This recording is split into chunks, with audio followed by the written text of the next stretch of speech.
Good morning, or I guess good afternoon at this point. It's great to see so many folks here today. And I know we've got a bunch of folks online as well. For those of you I haven't met, my name's John Banghart. I'm the executive coordinator of the OSCAL Foundation. I have the pleasure of working in this building at Venable as part of my regular day job. And we're certainly happy to welcome so many members of the OSCAL community here today and around the world. We've got some great international discussion that we're going to have a little bit later. I'm so very, very happy to have all of you here for that.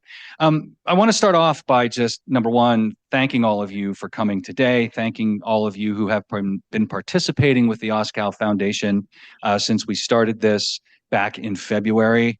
Although the idea for the foundation started long before that, and we're obviously very excited to have it in place, have it up and running. And I think it's been just a really great year. And that's in big part thanks to the many members that have both joined the foundation, supporting it financially, as well as through your expertise over the course of the last several months. So we're obviously very excited about that and very excited to see how this is going to continue to grow.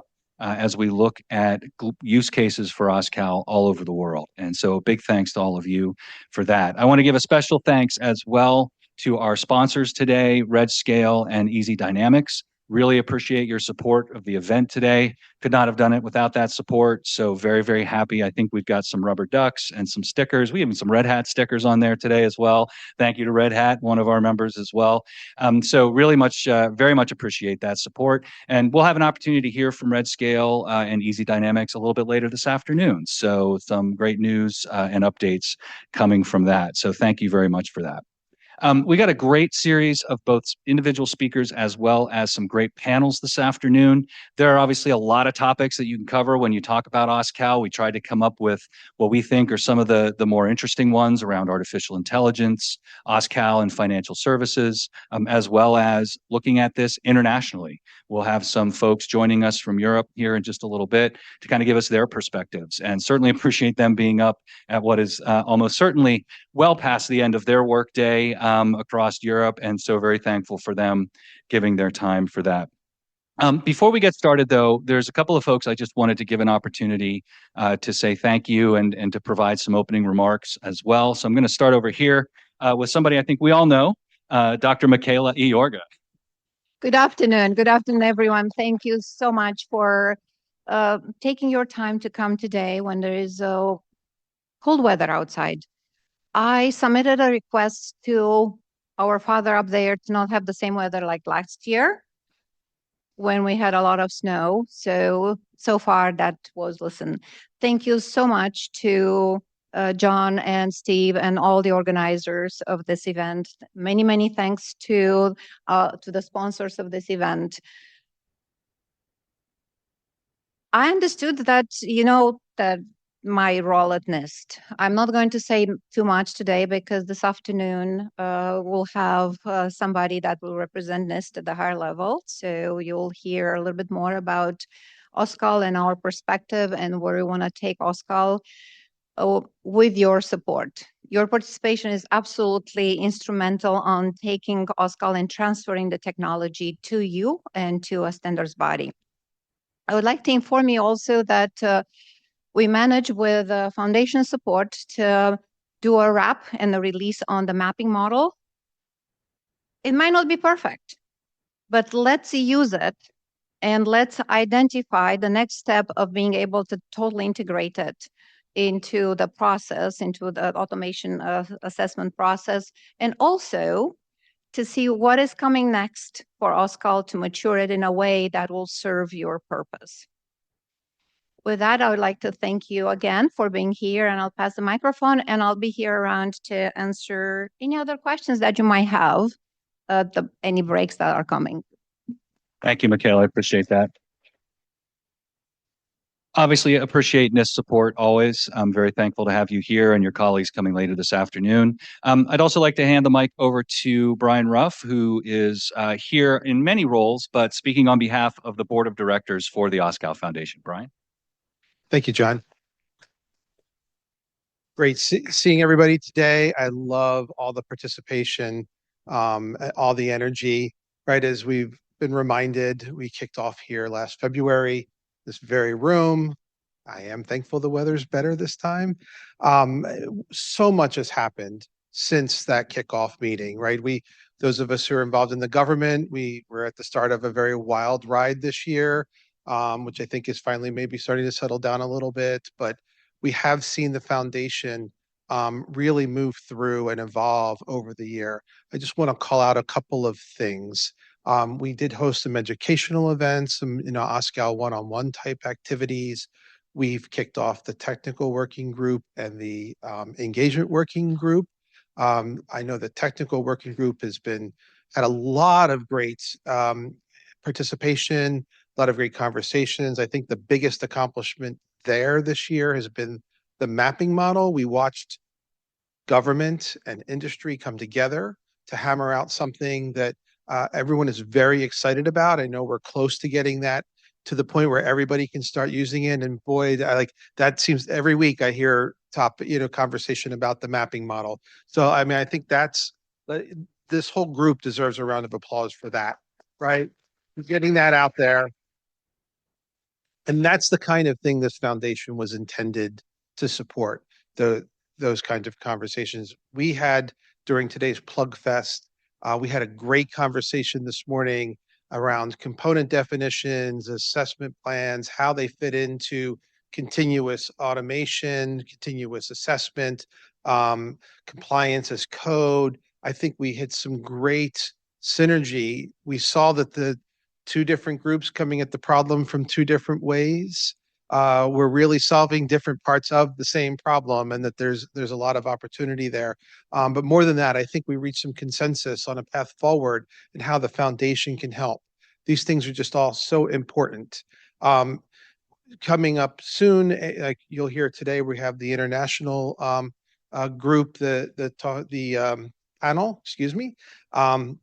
And there's talk of trying to create an international working group to reach out and engage more with some of the overseas organizations doing frameworks there. And so really the foundation is succeeding in its mission. For our first year, I think it's done an incredible job. And I'm really looking forward to what we're going to have next.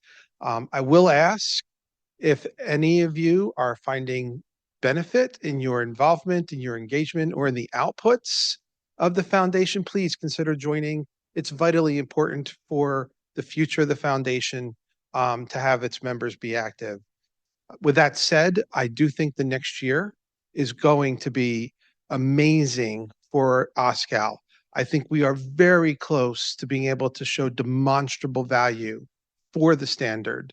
And I really am looking forward to seeing what that looks like and how industry is going to respond when we get there. I just feel so strongly that this is the year we're going to actually see that happen. So, and I hope you're all there with me to see it. So with that, I'm going to turn it back over to John. Hey.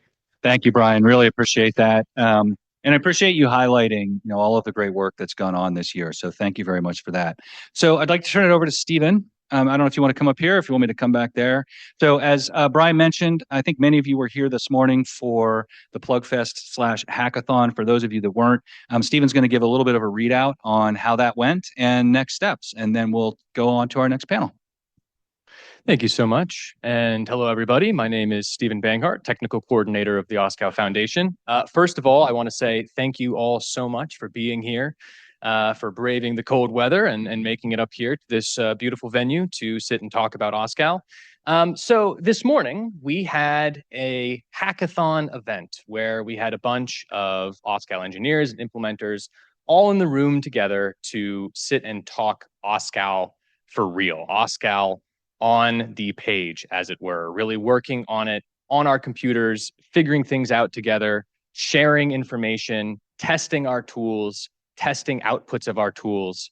And it was a really, really wonderful opportunity to see how this community can come together to make OSCAL the best that it can be. And I think that really embodies what the foundation is striving for.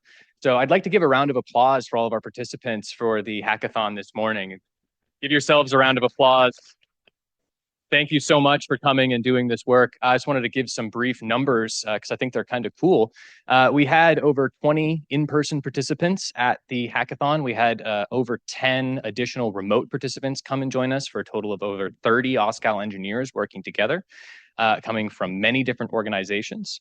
We had over 200 individual OSCAL files shared and made available, including from contributions from Easy Dynamics, RegScale, RedHat IBM, and AWS.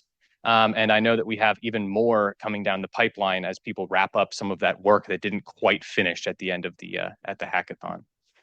Quick notable takeaways from this event for those of you that weren't able to make it there.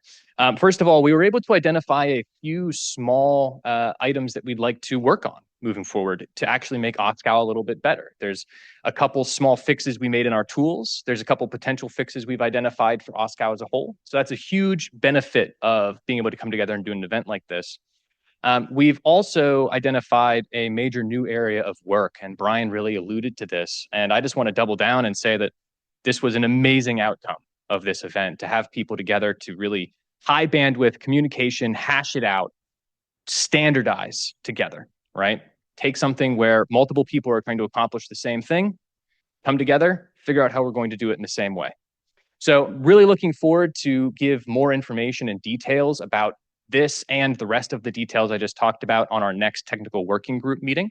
So if you weren't able to make it, or if you were, I look forward to seeing you on our next technical working group meeting, which will actually be tomorrow. So please join, and I'll provide a full detailed readout of the technical hackathon. So thank you again, everyone who participated, and looking forward to talking to you. Turn it back over.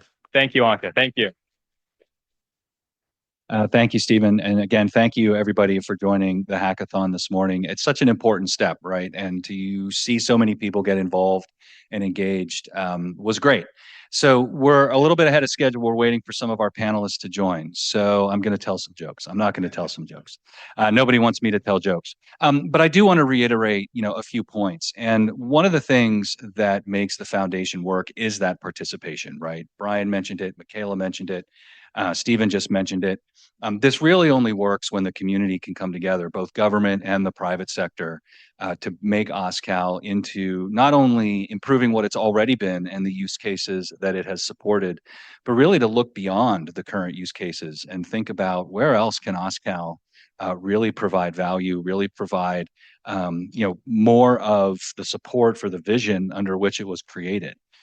And the only way we can do that is if we've got involvement from the folks that are living and breathing these challenges every day, right? Not only in terms of providing the solutions, like so many of the members we have and our sponsors today, but also those that are using it, right? That are using OSCAL in their day-to-day in whatever capacity. And so we're interested in those kinds of stories. One of the things that we want to do working with the community is identify who's using OSCAL and for what purposes. Right? What does this look like inside your organization? We're thankful to have our financial services panel today where we're going to hear some of that from their perspective. So very excited about that.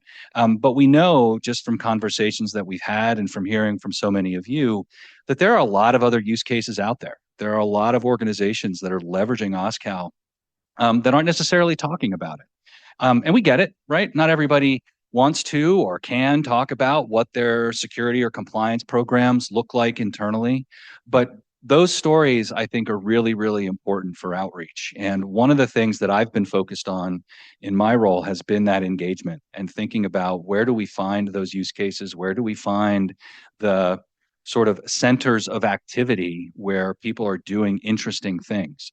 And we will benefit the more of that we can bring in to the foundation. And so we're actively looking for those stories, actively looking for those use cases. So if you're aware of some, if you have some, whether it's in government, in the private sector, in this country, in some other country, doesn't matter.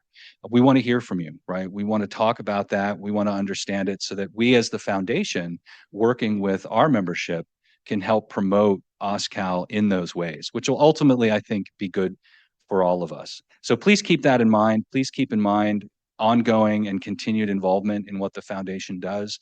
We're here to help, right? So myself, Stephen, Andy, Ross, others on our team, reach out to us. Let us know how we can help to support what you're doing, because that's something that we very much would like to do. How are we doing on our panelists so far? Okay, still waiting for one more. Is that an OSCAL Foundation hat? Oh, OSCAL Compass. Okay, great. I know, but I like the hat. I think we figure out how to get some OSCAL Foundation hat. So if you're interested in becoming a member, a more formal member of the foundation, please let us know. We don't have all of them listed up here today, but on our website, there's a list of all the companies that have joined the foundation formally to provide some financial support to the work that we're doing. And if that's something that's interesting to you, if that's something that you'd like to talk about, please reach out and let us know that as well. We have a variety of different ways you can do that. We have steering committee memberships. We have technical advisory group memberships. As many of you at this point, I'm sure, are aware, the foundation participation in the working groups is open to everyone, right? So anybody can come and participate as an individual, as a company, and that will continue to be the case. But when we have members who can provide some financial support to help guide the foundation, to help give us the resources that we all need to continue to promote it, that obviously is an important piece. And so we definitely would like to hear from you if that's something that you would be interested in exploring. We're good? Okay. All right. Well, then with that, what I'm going to do is I'm going to turn it over to, I don't see Jesus at the moment. Yes. Oh, good. Okay, great. Well, then with that, I'm going to turn it over to Jesus to help guide our international panel. So Jesus, over to you, please. Thank you. So first of all, thank you so much, John, for the invitation. Andy, also for all the support that you have provided to us. Good afternoon to the US. Good evening to my colleagues, panelists, and also team that is connecting from Europe. As mentioned by you, John, so the goal of this panel is actually to provide a quick high-level 10,000 feet overview about the activities that we are seeing in Europe related to the engagement and enablement of OSCAL. So my name is Jesus Luna. I am standardization lead for Europe for Amazon Web Services based in Germany. And today with me are three very good friends of mine and also experts on the topic of OSCAL. So Professor Antonio Skarmeta from the University of Murcia. Hello, Antonio. Then I have also Tom Nash from Pricewaterhouse in UK. Hello, Tom. And of course, Cristian Tracci from the European Cybersecurity Organization. Ciao, Cristian.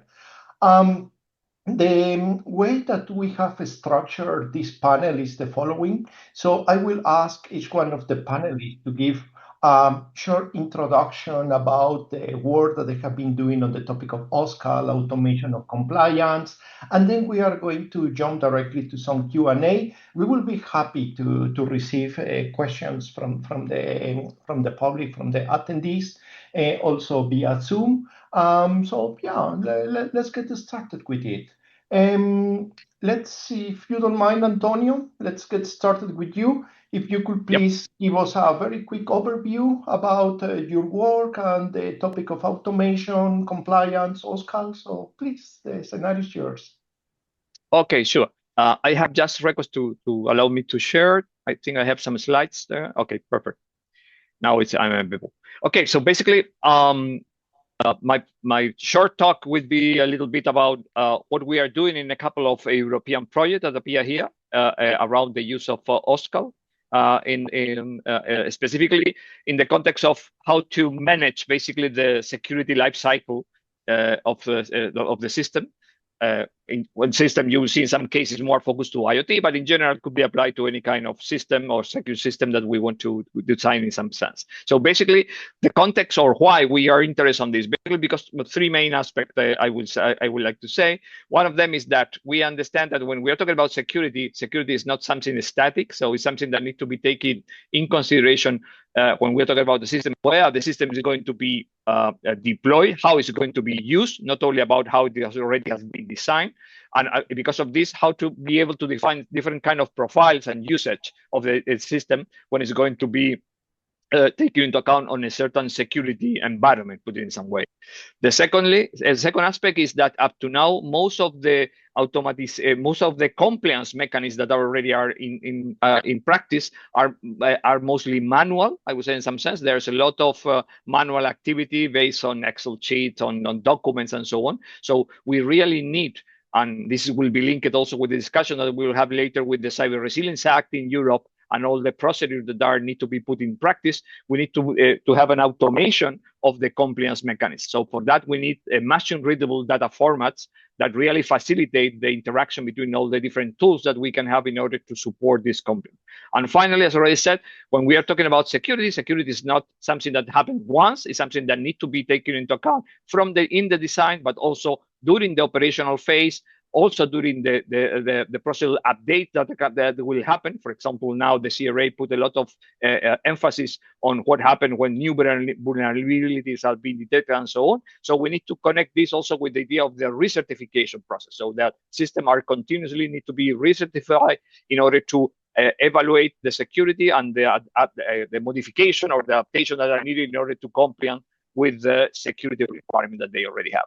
So taking that into account, we in these two projects and also in some of the work that we are doing, we want to manage basically what we call the complete life cycle. No? So from the design phase that is being provided by the manufacturer, where basically you are designing a system, you will have certain kind of testing that they are being done, the identification of certain vulnerability, doing some modeling that later are going to be instantiated on a component system, and the system you will need to associate with the system some kind of passport in that sense, or document that reflect the security properties that are being already identified, that later will be certified by an entity, a body that will be able to check that what you already have been specified are correct and already can pass over some certification process in that sense. But then, as I already said, then there will be the procedure of the bootstrapping. So you take the document, you take the system, you put it in practice of a certain environment, and you need to do the bootstrapping, cover all the information about the system, and based on this,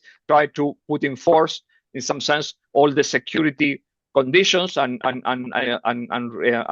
policies that are associated with this specification. But once you have done that, you need to also do a continuous monitoring to identify if the system is working as expected, if any kind of change are being identified by the manufacturer, and at the end, also being able to share information either because of the vulnerability being detected or information that you are receiving from others with the rest of the systems that are in place in your environment. And then that will imply in some case that maybe you will have decommissioning, and based on this, maybe a recertification of the process and so on. So at the end, as you can see here, there are several steps, several processes where they are continuously interacting one to the other in that sense. And in all of them, I think what we need is some mechanisms that facilitate that the information flows over this process in order to really being able to have tools associated to them and put this in an automatic way. So this is very linked. Later we will discuss about this. Now it is being put in force by the European Cyber Resilience Act, where basically already identified in these different stages that I already mentioned. So the development, the operation, the upgrading, the certification process. So different requirements that need to be taken into account by manufacturer, by system integrator, and so on. So that at the end we can be able to really have increased control over the security and increase the confidence of the user on the system that are being developed or designed in some way.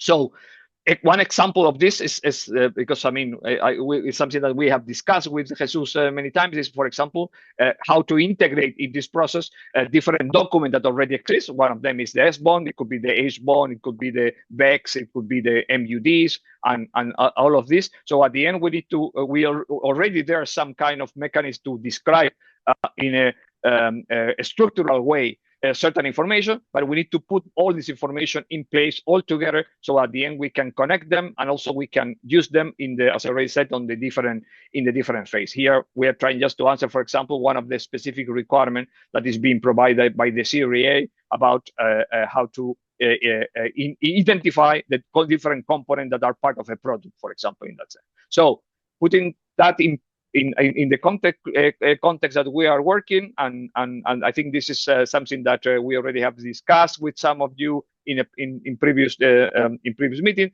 The idea is that to be able to have this kind of process supported in some sense by a machine readable document, if you like, or meta schema. That is, for example, what OSCAL is being proposed, and that's why we start working in this project. In this case, this is Cobalt, in order to how to extend, in some case, or use if necessary, some of the documents that are associated with the OSCAL in order to support all the different phases that I already mentioned here, no? From the specification of the target of evaluation, where we can do some identification of the specification or the collection of evidence that need to be managed associated to this system, to the certification process. So basically defining the metric, the security profile, the assessment reports that are going to be collected, and finally then to how to integrate them, also information about the mitigation strategy, the updated of the specification, or either the threat that the device is going to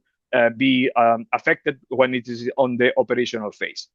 So at the end, all these elements can help us, as you can see here on this, similar to what I showed previously, can be in some way supporting the different phases that we can have, either in the certification, either in the compliance process, but at the same time being able to be used by different stakeholders, as you can see here, either by the manufacturer, either by the certification authority, the operator, or any other stakeholders that should be able to take part of the information or use the information for different phases of the process that we are talking about in that case. In a similar way, at the end, sorry, what we are trying is to use this kind of meta schema that basically is being fed by existing document, no, like the list that you can see here. And at the end, it can be used, as already said, by this generation of the certificates in order so that we can collect evidence, or, for example, for the provision of update if it is necessary, and being used by the different stakeholders in that sense. So how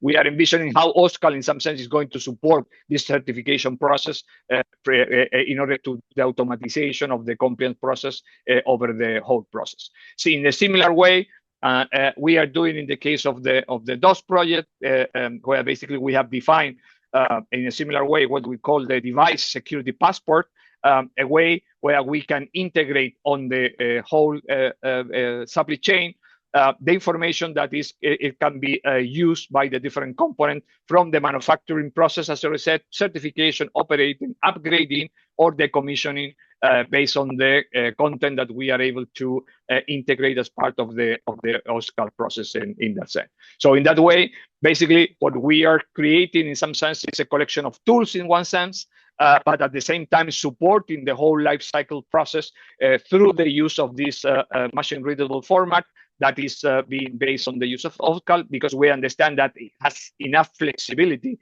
in order to help and provide support to the requirement that you can have on all these different stages that I already mentioned, and facilitate that the share of information that I already showed previously could be effective in this process. Okay, that's my perspective, and obviously later we will have more details in the discussion that we will have. Thanks. Thank you so much, Antonio, for this very nice introduction. We will come back later to the topic of European regulations and how they are supported by OSCAL. So thank you so much for this. So let's jump directly from Spain to the UK. So Tom, if you could please tell us something about OSCAL and PwC. So please, Tom. Thank you, Jesus, and thank you also to the organizer of this event. I can see all the live participants by camera. It looks like there's a really great turnout. And we can feel the energy this side of the Atlantic. So by way of introduction, Tom Nash here. I'm a director with PwC, and with PwC, I lead all things OSCAL enabled. I've been involved with OSCAL for about 5 years now. At PwC, we've invested in OSCAL enabled capabilities. It feels like the right fit for a firm like ours, a sort of big four professional services.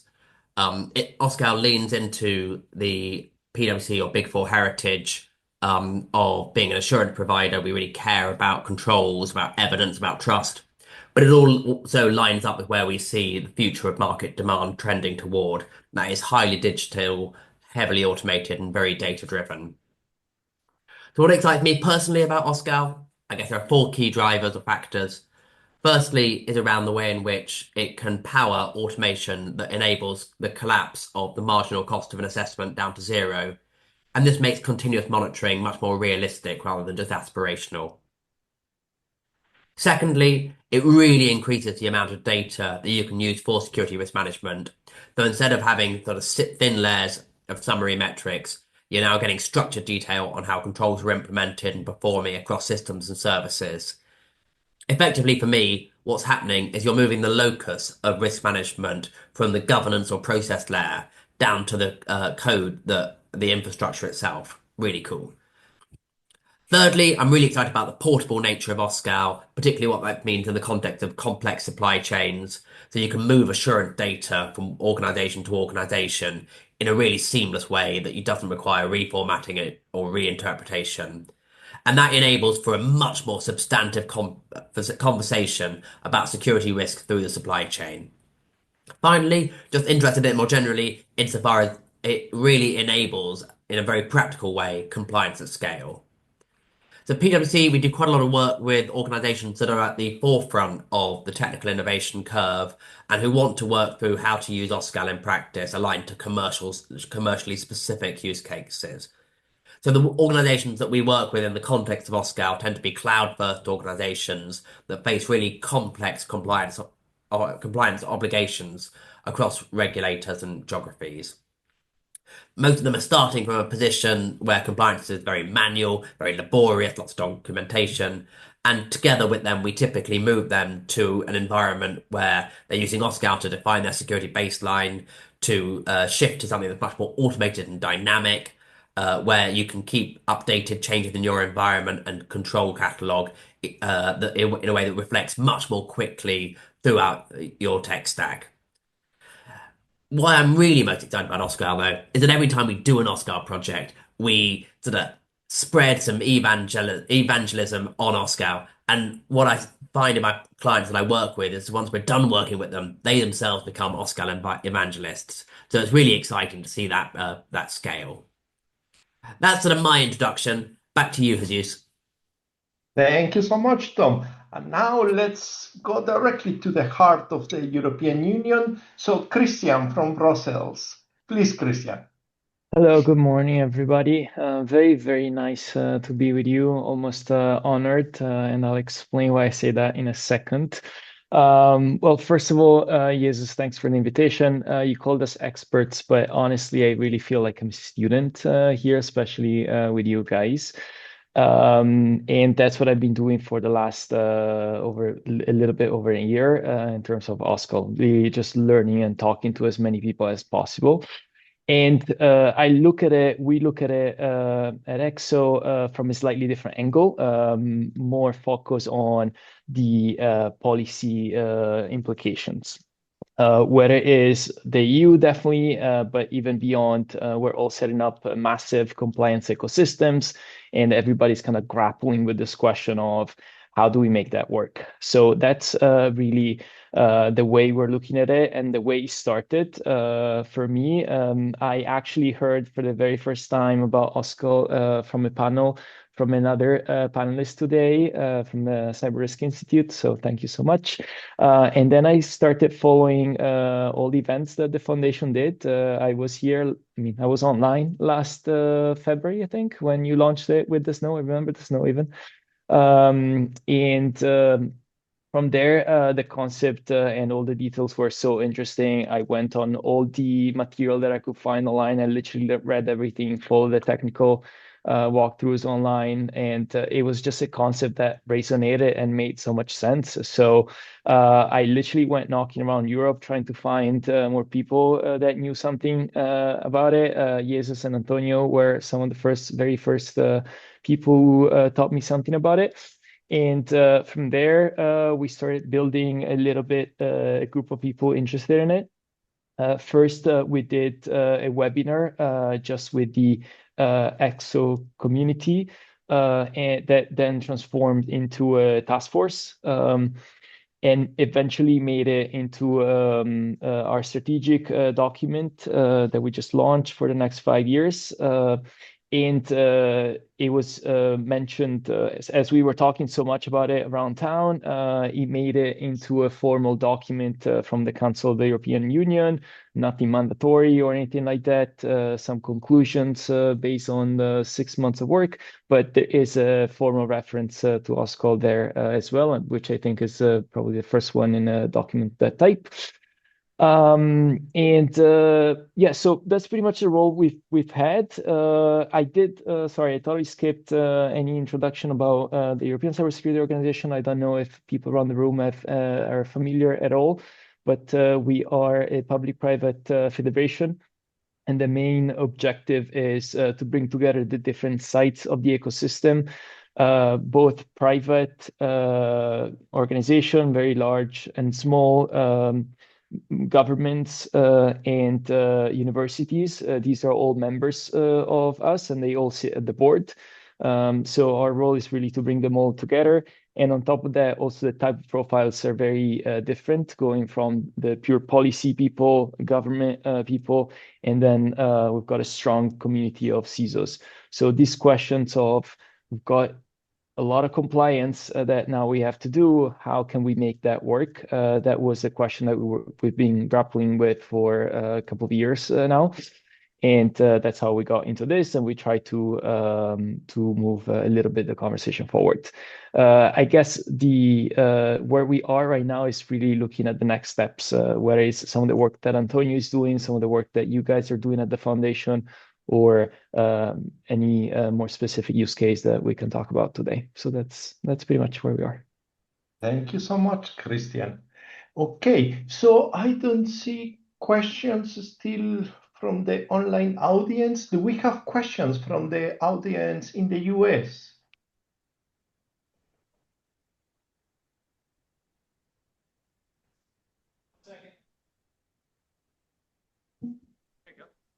Thank you.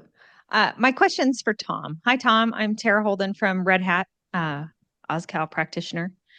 And my question for you is, when you think about OSCAL from the 3PAO perspective, like how do you look at OSCAL's output, right, is to help us do audit and compliance better and move us to continuous compliance, like you said, like one of the reasons that it's like super powerful and interesting.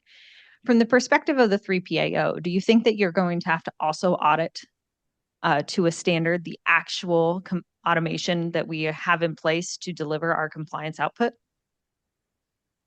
Carol, thank you for that. And the answer is probably. However, I think the way for this to work is that it has to be, so the total cost of the lifetime of assurance has to fall significantly for folks to make that upfront investment. And I absolutely think it will. If you can audit the configuration of the way in which the data is extracted and modeled, you can then take out quite laborious auditing through the generation of the file of a manual file on a periodic basis. And so I think that will create new opportunity for market players and displace traditional auditors. I'd love to know if anyone disagrees with that view. Over here, 1 second. Got another question here in the room. Here you go. Good afternoon, and thank you very much for being with us today. And Michaela Iorga from NIST. I think that I know every one of you, and you probably know me, but for the audience that is online. I think that I would like to address this question to all of you. This actually has two parts of it. One is every one of you was talking about compliance and compliance automation. And I kept arguing for a long time that OSCAL allows you to go beyond compliance to a continuous risk management and to build resilience into your systems, or to build resilient systems. One of the solutions that I really liked was the one that Antonio put forward, in which a digital twin technology was used based on the OSCAL information as the DNA or the footprint or the blueprint of your system. Is that something that you think was a success? Is it something, a direction that we should continue to explore?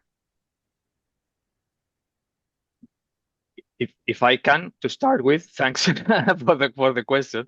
I would say, but I totally agree with you in the sense that, I mean, we really start by the compliance as this was something that it is basically something that is a minimum that is required, I would say something. But certainly our intention, that's why we are talking about the complete life cycle in some sense, that we understand that with OSCAL, we are able to cover the different phases. And that was the real advantage that we saw that way when we are thinking about using OSCAL in that sense. So that's why now we are pushing on the issue is not only on the first phase, but also during the what we call operational phase. That is what basically you are saying about the digital twin. So to understand that how we can use OSCAL in the process to validate the behavior of the system when the system is in a kind of real scenario that could be through a digital twin for the emulation, but later what will happen when the system is in the real world, in the real security context in that sense. And more specifically, as you mentioned, also to be able to be reactive to the way what happened when this behavior change or it is being affected by any kind of abnormal behavior, could be a threat, it could be a new vulnerability or etc. So to be able to really check if there's possible to provide, I would say, automatic mitigation strategies that can be applied in that sense. And if not, basically what will be the kind of reaction that should be provided or feedback that should be provided for the manufacturer in order to do the recertification process. So for me, it is totally the main advantage, I would say, to manage and to control basically, or to be able to provide support to the whole life cycle process, taking into account what you said, all the period operation, but also a recertification process. I think that is one of the key parts. I don't know, my colleagues maybe will mention something about it. Okay, we got another question. I'm sorry, go ahead, Tom. I can chime in on my answer also to that fabulous question. Thank you, Michaela. So number one, my view on the fact we're talking about compliance automation, but really need to move beyond compliance, talk about risk management. Totally agree. And my perspective is that with the much richer compliance-oriented data that you can extract via the OSCAL formats, you can then build on top of that new forms of risk modeling that enable a much more business-oriented lens on where risk is within your entire tech stack. So it's enabling a totally different approach to risk management that's very exciting in my view. And then number two, really love the idea of digital twinning. I think that absolutely is the future of how do we think about decision making proactively from the context of risk. And again, that's really dependent on the quality of data and insight that we have on the environment, which OSCAL definitely provides. Two quick points from my side, if I can. Hopefully, the whole compliance system that was set up is primarily meant to improve security overall and do risk management. So hopefully that's already there. It's a terminological issue or marketing, and which brings me to the second point we discussed, recently with Jesus. I think we've got two issues. Like one is what is OSCAL, and then the second one is how do we sell it? And this is probably, at least from my very limited experience, it is something that we as a community were still kind of struggling with. At least from my side at the beginning, I kept talking about OSCAL. I was super excited. At some point, somebody was like, "What is this acronym you guys are talking about? What is this machine readable, whatever?" So this, like the way we sell the idea plays a big role. Compliance is a trendy domain right now and may sell well. Maybe continuous monitoring is a better angle at it. I don't know. It's a very good open discussion to have, I think. Definitely. Thanks, Cristian. The topic of awareness is something that we have been discussing for a long time, how we are able to make more awareness also on this side of the Atlantic related to OSCAL. So it's a very good point. I don't know if we have more questions there from the audience or also online. We do have one more here in the audience. Jesus, one moment. Sure, please. Thank you. Hi, everybody. Thank you. Very engaged discussion, and the last topic, such a good segue for my question in terms of how do we digest and sell OSCAL. From my experience in the past 7 years working with OSCAL, typically selling it or engaging with it wasn't a technical problem or discussion. It was a cultural one.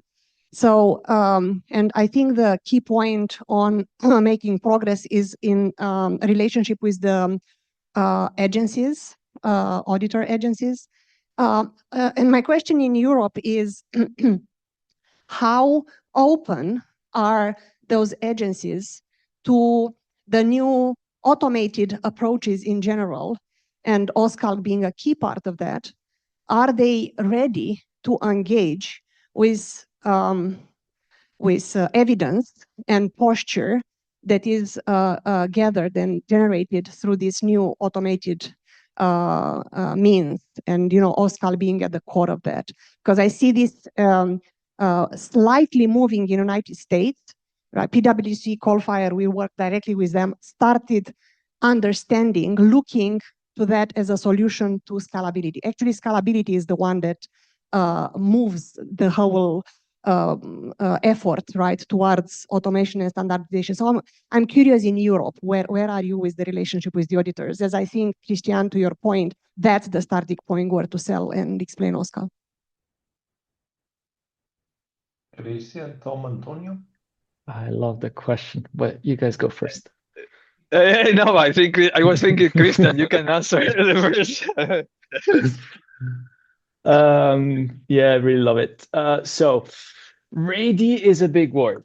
I don't know if we're ready. I would say that there is, if we look at the context, there are some foundations that kind of give us an incentive, which is, again, from the European perspective, we set up a massive legislative ecosystem now. We set requirements for tens of thousands of companies in each country, right? Germany, we're talking 50,000. Italy could be about the same, maybe a little bit less. So lots of companies. And then when you look at products, we literally we put in scope almost every single product. Doesn't mean that everyone will require the same level of assessment.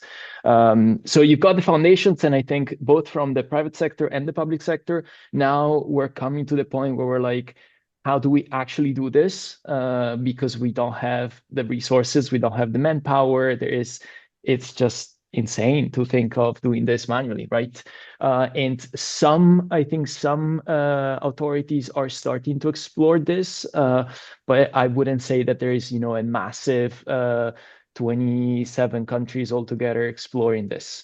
So that's one point. The other one, actually two more. On the technical side, I think, like you said, it's way more solid, but from a policymaker perspective, I still got the question of, to what extent can you prove that this is not an MVP?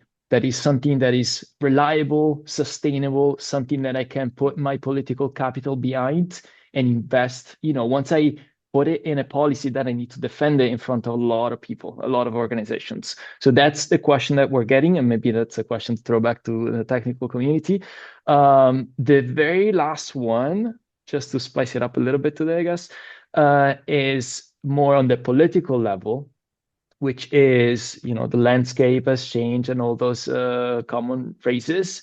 And transatlantic relations are in a different place than they were. So I did get quite a few questions about why a project that was not born in Europe. And that's just a statement. I don't think, personally, I don't think that's the way to go. Actually, I will call on everybody to push back against this, but it is something that we're also facing, right? Focus on national sovereign approaches.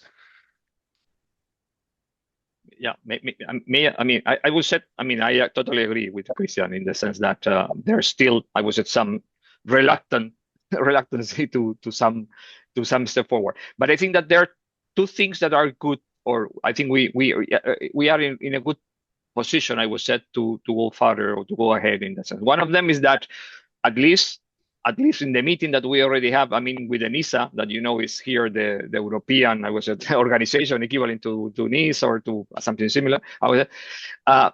They already are aware of this, and they are interested on how we can use a solution like OSCAL in the context of giving support to what is the requirement coming from all this European initiative about security. So in some sense, they understand that something like this is needed, that there's a work already, a solid work that already has been carried out with OSCAL, and that can be in some sense reusable, I would say, in the context of Europe. And now the main point is to, as already said by Cristian, to try to identify the best way to shape it, in some sense, to our context. That's why, by the way, maybe you already have seen that there was this proposal from Jesus a couple of years ago for creating the Euroscal, a version of OSCAL for Europe in some sense, so that in that way maybe there will be a more easy way to be accepted, I would say, from the European perspective. I think this is one side, but the other side is that the good thing is that all the initiative and the recommendations and formalities that already have been created in Europe about the CRA, NIST2, and all these initiatives, they are requiring that we have something like this. So at the end, we have the need, the formal need, that something that needs to be put in practice in a couple of years.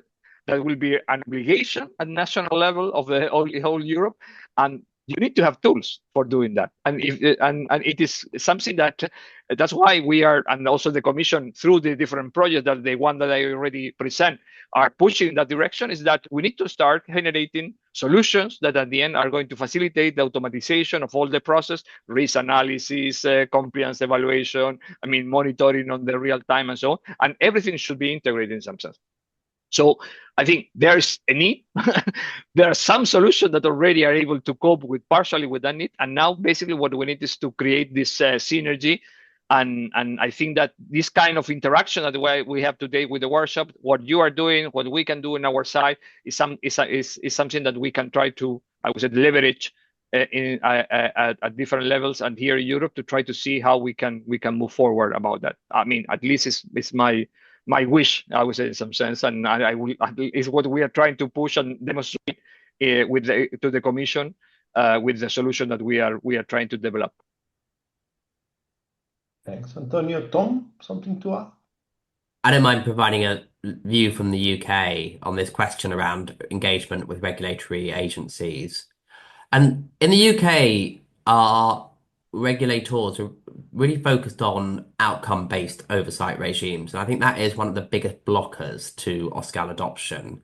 OSCAL, which sort of requires more sort of framework orientation versus outcomes orientation, potentially.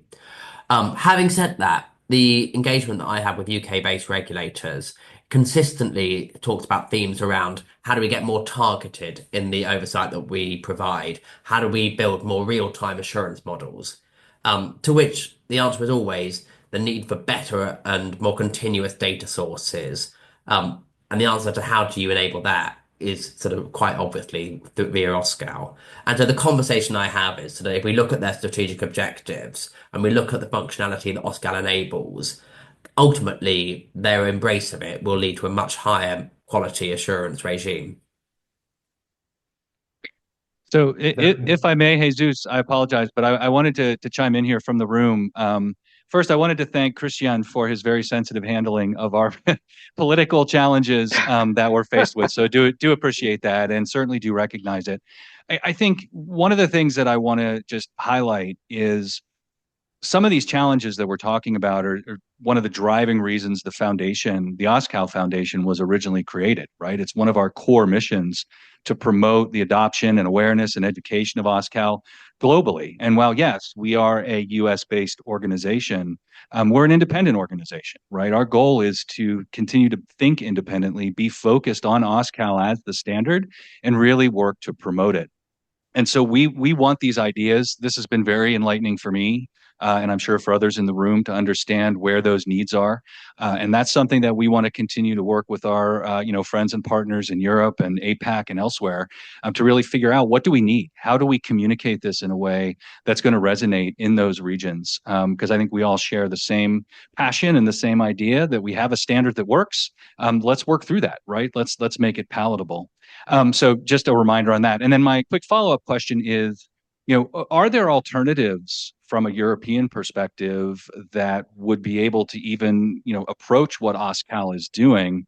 Are you seeing anything on that front in terms of other standards or other ways of dealing with this? Just curious to know. Not to the same scale from my knowledge, but I think it's for Jesus, for Antonio. You're muted. Sorry, I was muted. Yes, sorry about that. Yeah, I mean, I don't think that there's something similar in Europe that can be. I mean, something similar that can be considered at the level of the maturity that OSCAL already have. I would say something that is that is one of the reasons why we decide to go for the use of OSCAL in our project. Most of the solution are, I would say, partially being, covering partially some of the requirement, but there was nothing really at the same level. That's why also was the interest of the commission to try to understand how this can be used in some sense. So, for example, in our project, we were using in previous project where, for example, we take some extension from MUD, for example, and try to extend it to provide certain capabilities that we understand are necessary. Other one we're working with some format for compliance management based on XML, but basically without any kind of standardization work around. So there's nothing similar to, I mean, Jesus also was involved in some of this project about Emerald, where basically some kind of a structural document we are using, but nothing so, I would say, mature and stable, and I would say well founded like the one that we have with OSCAL. That's why, that is our perspective. Definitely, thanks. Tom, something to add to the answer? Very little to add, actually. The question being around what alternatives to OSCAL can we see? I've seen very little. I've seen occasionally folks try to think through, can we use a large language model to power queries of unstructured security data? Tends not to work. That's not European specific. And then the second approach to some of the solutions that OSCAL provides is procuring a sort of commercial tool that does security, compliance, data orchestration, that has written APIs into common security tools. But again, it's not a structural solution. And so I don't see a sort of a radically different and better capability in the European market. Second, echo this. Initially, we were calling it, we were translating it into automated compliance. And I think now we stop because the second we mention auto anything, policymakers and policy people would just take it as AI. And we're like, no, no. So, yeah, only AI alternatives. Thanks, Cristian. I don't know, John, if we have any other question there. Otherwise, I would like to start wrapping up with the speakers, the panel.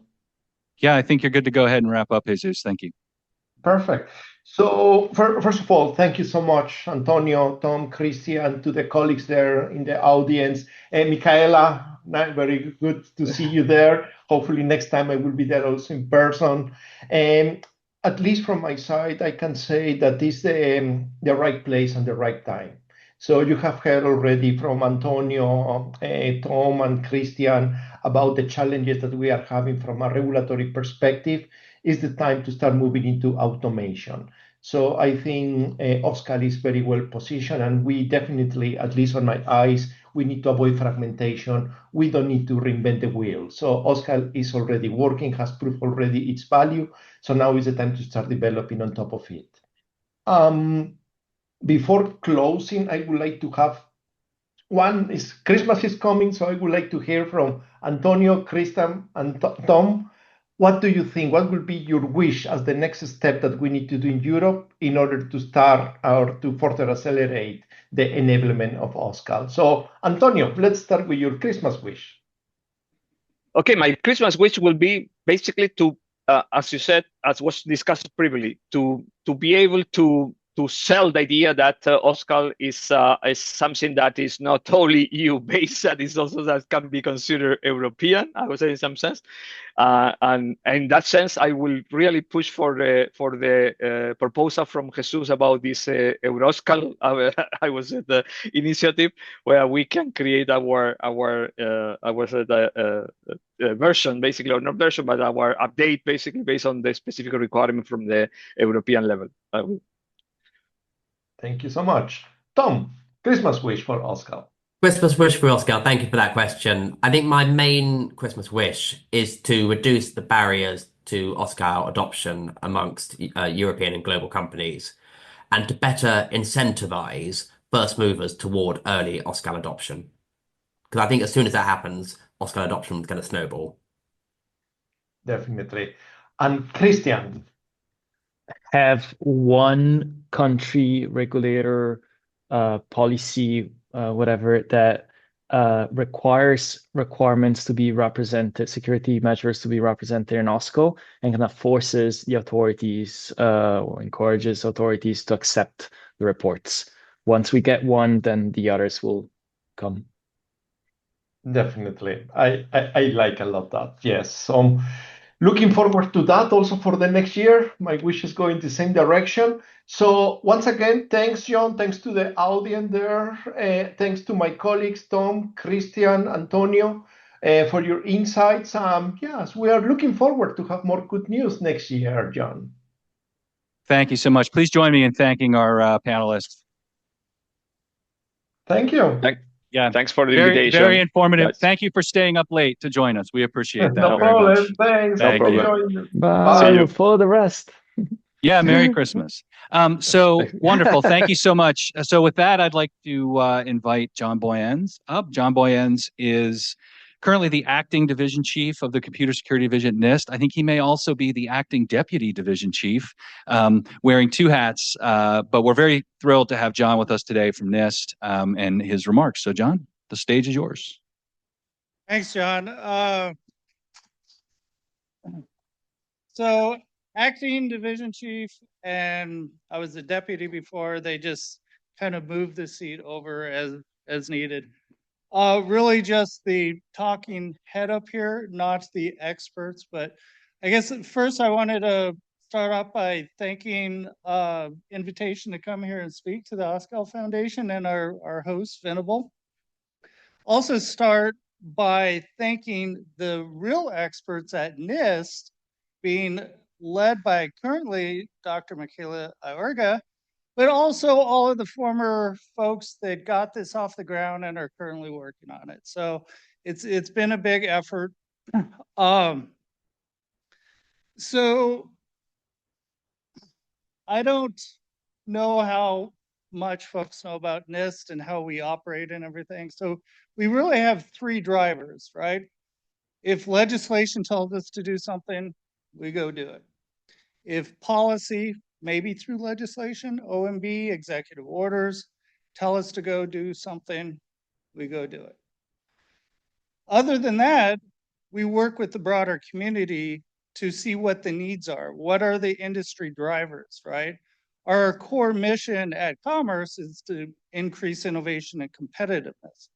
We look at cybersecurity as kind of that mission support, not the mission unto itself, but at least it's our mission.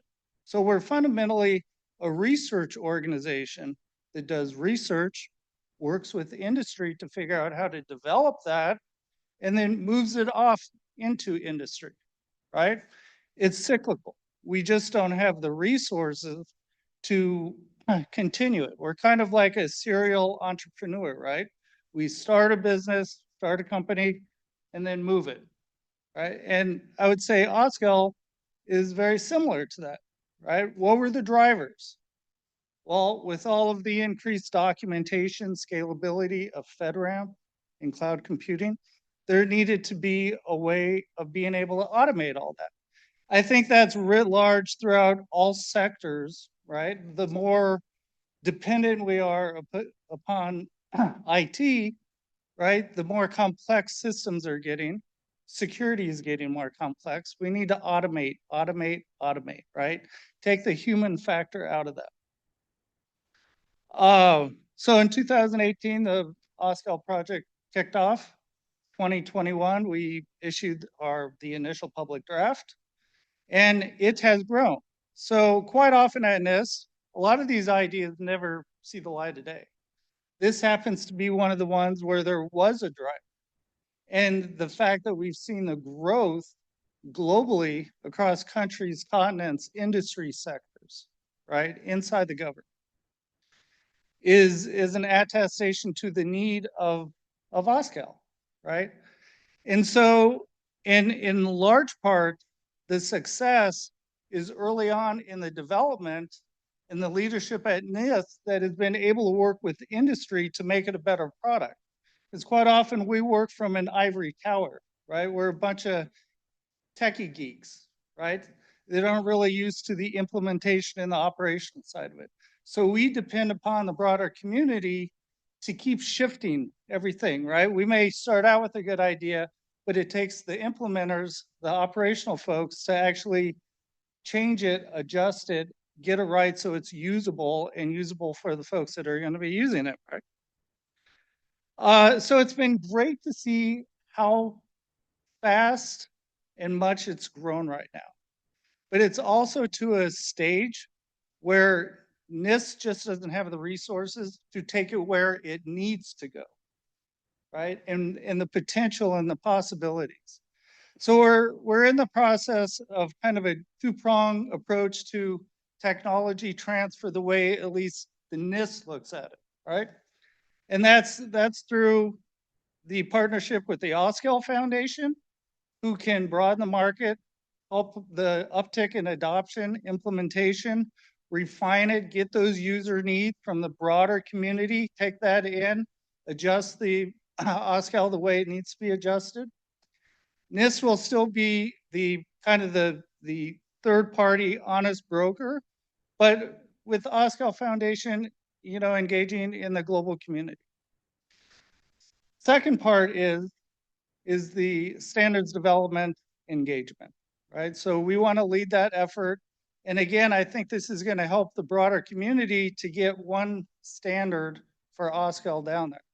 It doesn't help anybody, and we've seen this in many instances with the balkanization of different approaches. So we really need to get work on that one standard. With that, just thank you all, the broader community, for doing something well. NIST has a long history on developing protocols in the automation side, and this is kind of the culmination of all those shoulders that we've stood upon. So thank you very much. Thank you for making it out today. We appreciate that.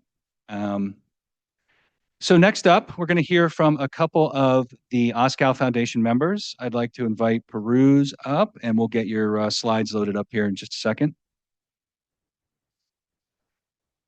He's got it right there, so give us a second. Is everybody having fun?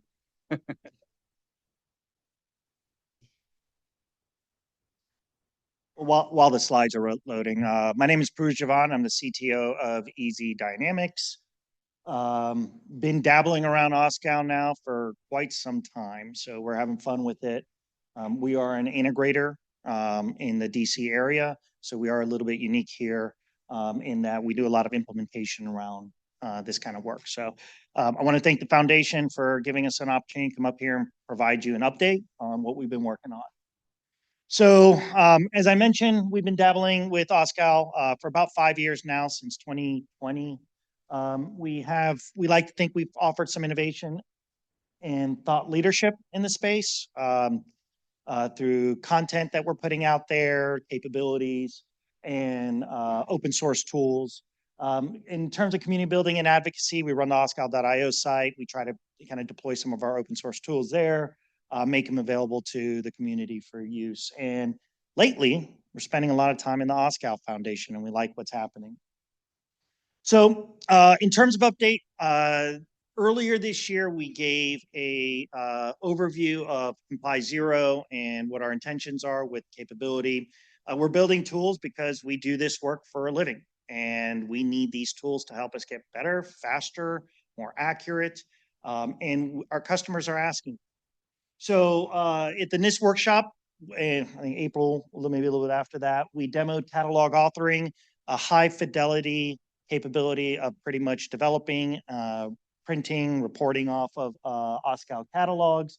And we offered that capability out for free if anybody wanted to use it. We're not a commercially available product, but if you'd like to use it, just contact me on LinkedIn or go to complyzero.com and send us a message. But today, we're happy to announce that we have support for profile resolution and also making that profile authoring, also making that available out there. Just a quick screenshot of you see kind of tailoring some controls, but it supports a full tailoring of baselines for organizations. So think catalogs for control framework authors, and profiles are really where organizations can start managing their baselines. But everybody knows profiles are the one model that is unlike the other models, right? It is not just a model that can store information, it is a processing model. So with that, profile resolution supports 3 phases. We support all 3 of those phases, and we're able to give you a profile as an output or a resolved catalog on the fly through the API or through the web interface. So we were hoping to do a little bit of profile resolution exchange of content. I didn't think we got enough time to do that in a workshop. But what excites me about this is NIST has a CLI that's got the profile resolution. This is another capability that folks can use to evaluate their profiles. And because of those capabilities, we're having fun. And we think that content is important to put out there. As the 20X program moves towards machine readable, we'd like to think that OSCAL has a role in that machine readable world. And for us in the room that are still using OSCAL for our journey down this path, we put some effort into producing an all requirements catalog, as well as a FedRAMP low and moderate. And I do believe we uploaded these, we put them on the registry.oscal.io, but we also put them on the OSCAL PlugFest under our folder. And I believe there's also a high profile there as well. In addition to that, we're having more fun, and we can't forget about our international friends. The SciFund 2025 is a standard or framework coming out of Belgium, and it's picked up some momentum with the EUCC and the CRA, and that's a pretty robust framework that's out there. So we've also converted that into an OSCAL catalog and the 3 profiles, which are basic, important, and essential. Hopefully this is a reference that folks in the EU can use on their adoption of OSCAL. And keep in mind, we're not an authoritative body. We're not FedRAMP. We're not the Center for Belgium Cyber. I'm going to get it wrong. So the group that does SciFund. We're not them. So these are opinionated versions. We hope that maybe the authors or the folks that are responsible for this can use this as a jumpstart or a reference and think through formally publishing their own versions as well. And we were trying to think about and we love this PlugFest. Wanted to make a couple of little announcements. And one of the areas that we've been focusing on, and we heard in the last PlugFest, is what's the holy grail? How do we get to kind of automated assessments? So we also put out on the OSCAL PlugFest a security assessment plan example for an automated assessment. This particular assessment plan takes CISA's BOD 2501. It's a secure cloud business applications, and it's essentially a government policy document that is a benchmark. It's not called a benchmark, but if you look at it, it's a benchmark. And what this example shows is how a benchmark can be used, can be applied to an AP model in OSCAL, and allows organizations to kind of use that as a reference to think through their automation journeys as well. So that's available on the PlugFest content, the repo from this morning's hackathon as well, with a great conversation we had on assessment, automated assessments. And that's pretty much it from our update. And I've been concluding every OSCAL update with this slide. If you're having fun today, if you're enjoying what you're doing, what you're seeing, please join us. That's where the conversation's continuing. The foundation's where it's at. Thank you, everybody. Thank you very much, Bruce, for that. And of course, for all of your support with the foundation. We really, really appreciate it. So next up, I'd like to invite Travis from RegScale to come up and provide his update, and we'll get your slides loaded here in just a second.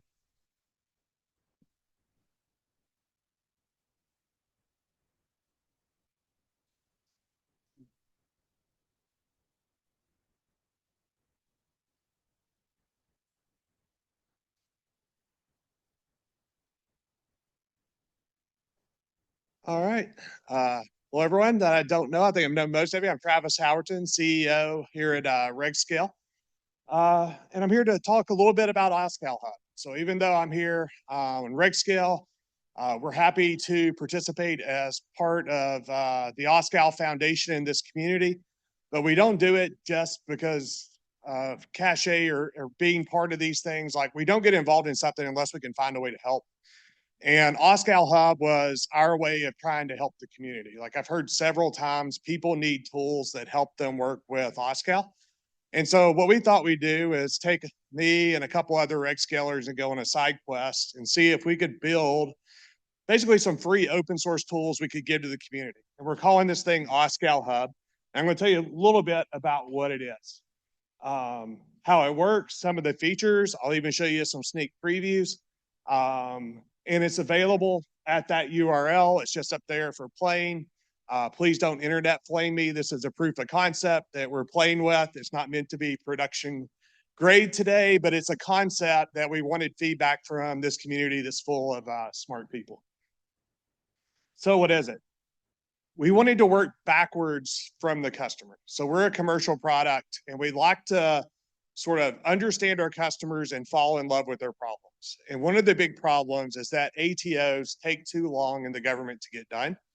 They take too long because they have so much manual labor, and because they have so much manual labor, they also cost too much. That's the big problem that needs to be solved.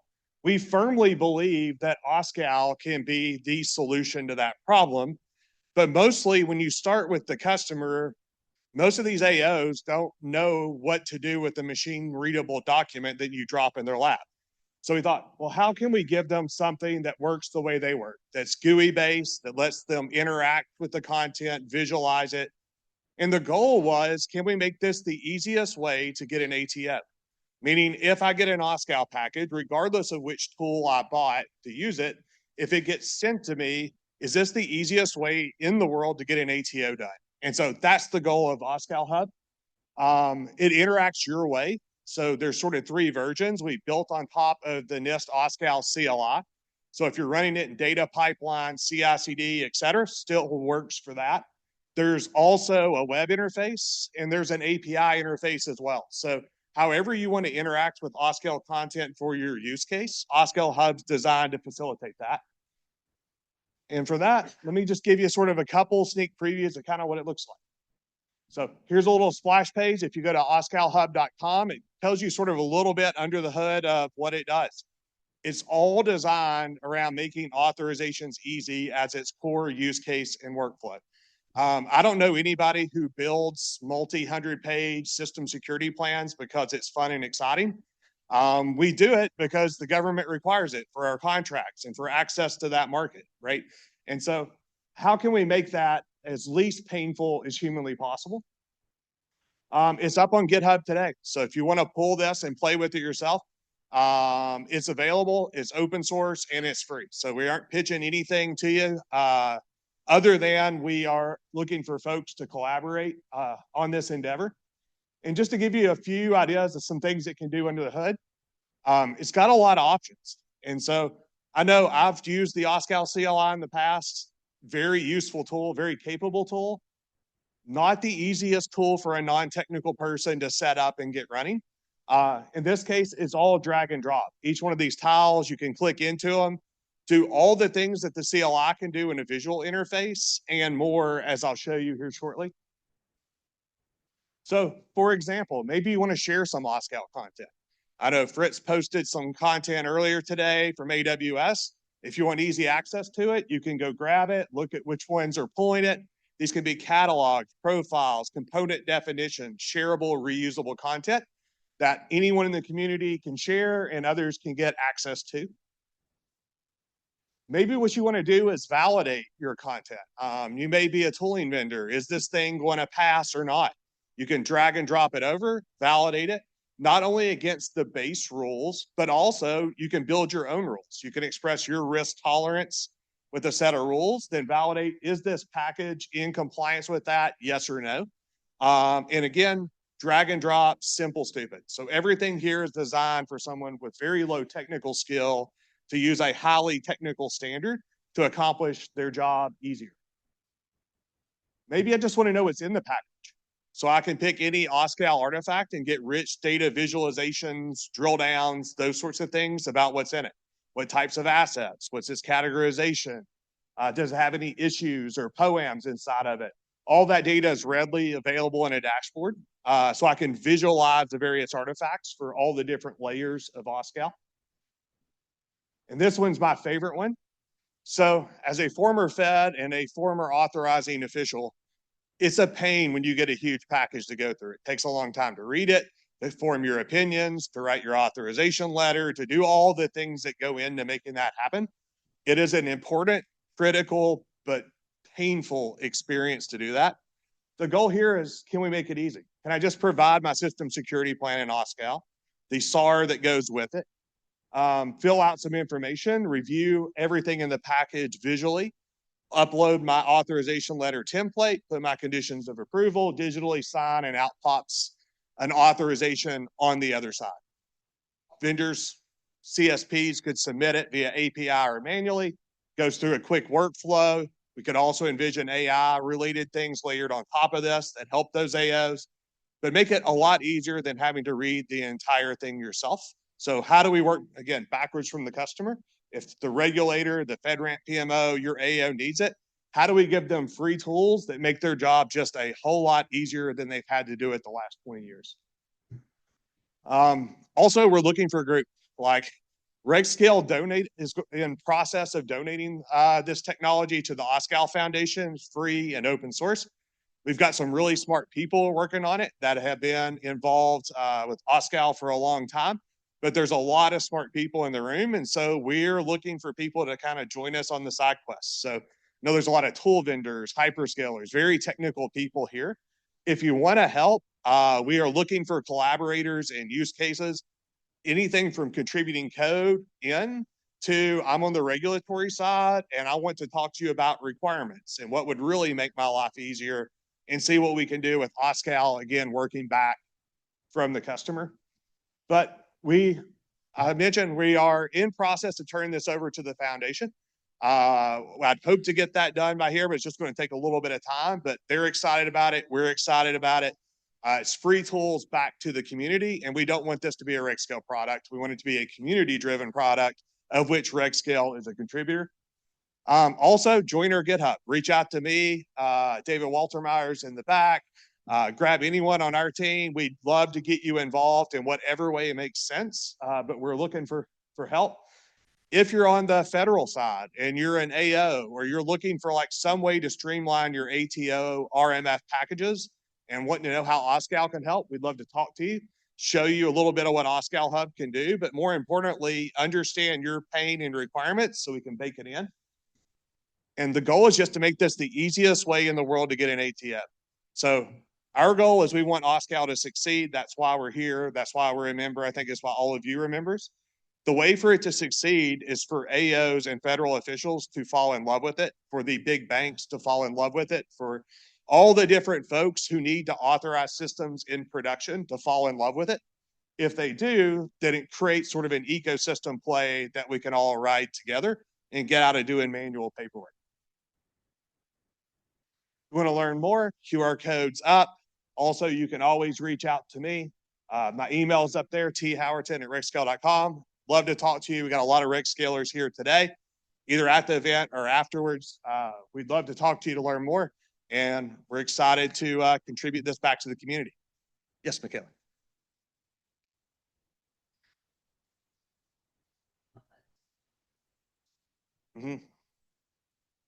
I'll start with the easy one. So you pointed out to the importance of having a format for the authorization to operate, for the AOs to be able to act on that. And I've been trying to bring the community and put this issue on the table and ask, do we want to have a model, a governance model, something for the ATO format that will summarize everything that you have in your package and will carry on, the information about the authorizing official and the signature and everything. Do you think that that's important to have? In my mind, it is, because looking into in an automatic way into validating an authorization to operate in real time when you use functionality from a system like single sign-on system that delivers, controls to your other system.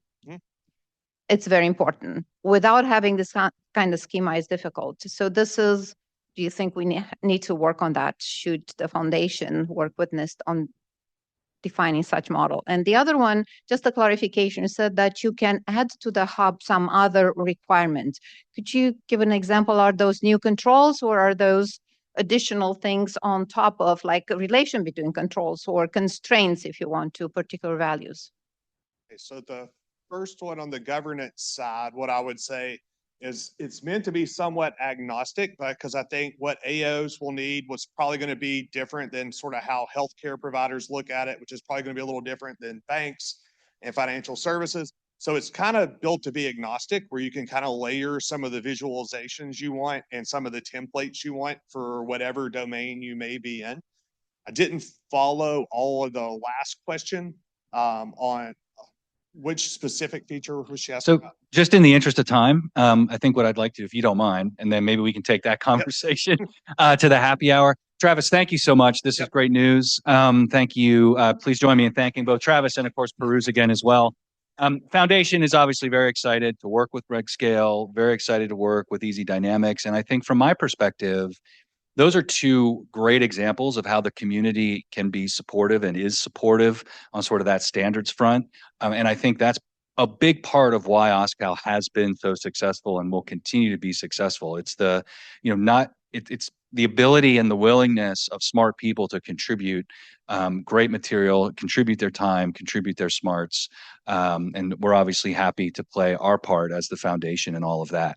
So we're going to take a break. We're going to start right back up right at 2:40. So you've got about 15 minutes.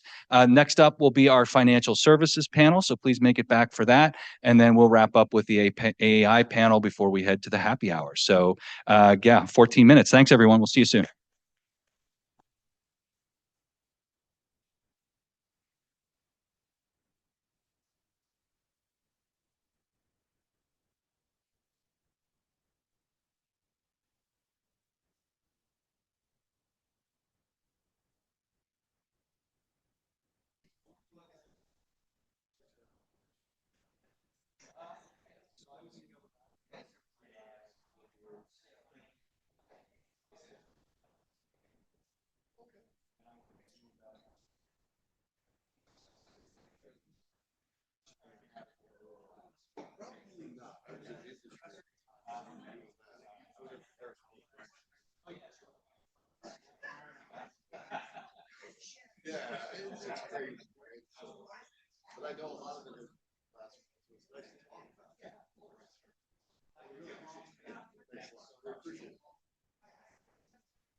All right, folks, we'll get going in just 1 minute. So if you can find your seats, we'll get going.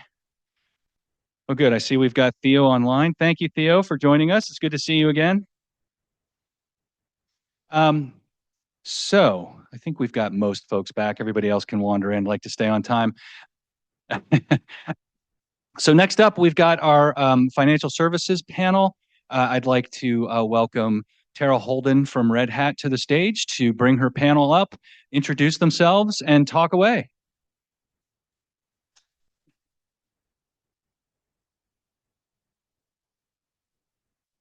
All right. Hi.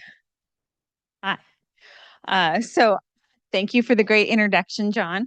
I'm Tara Houlden. I'm the Director of Product Security Compliance at RedHat. I've been in the role for just about 4 years. My team likes OSCAL a lot.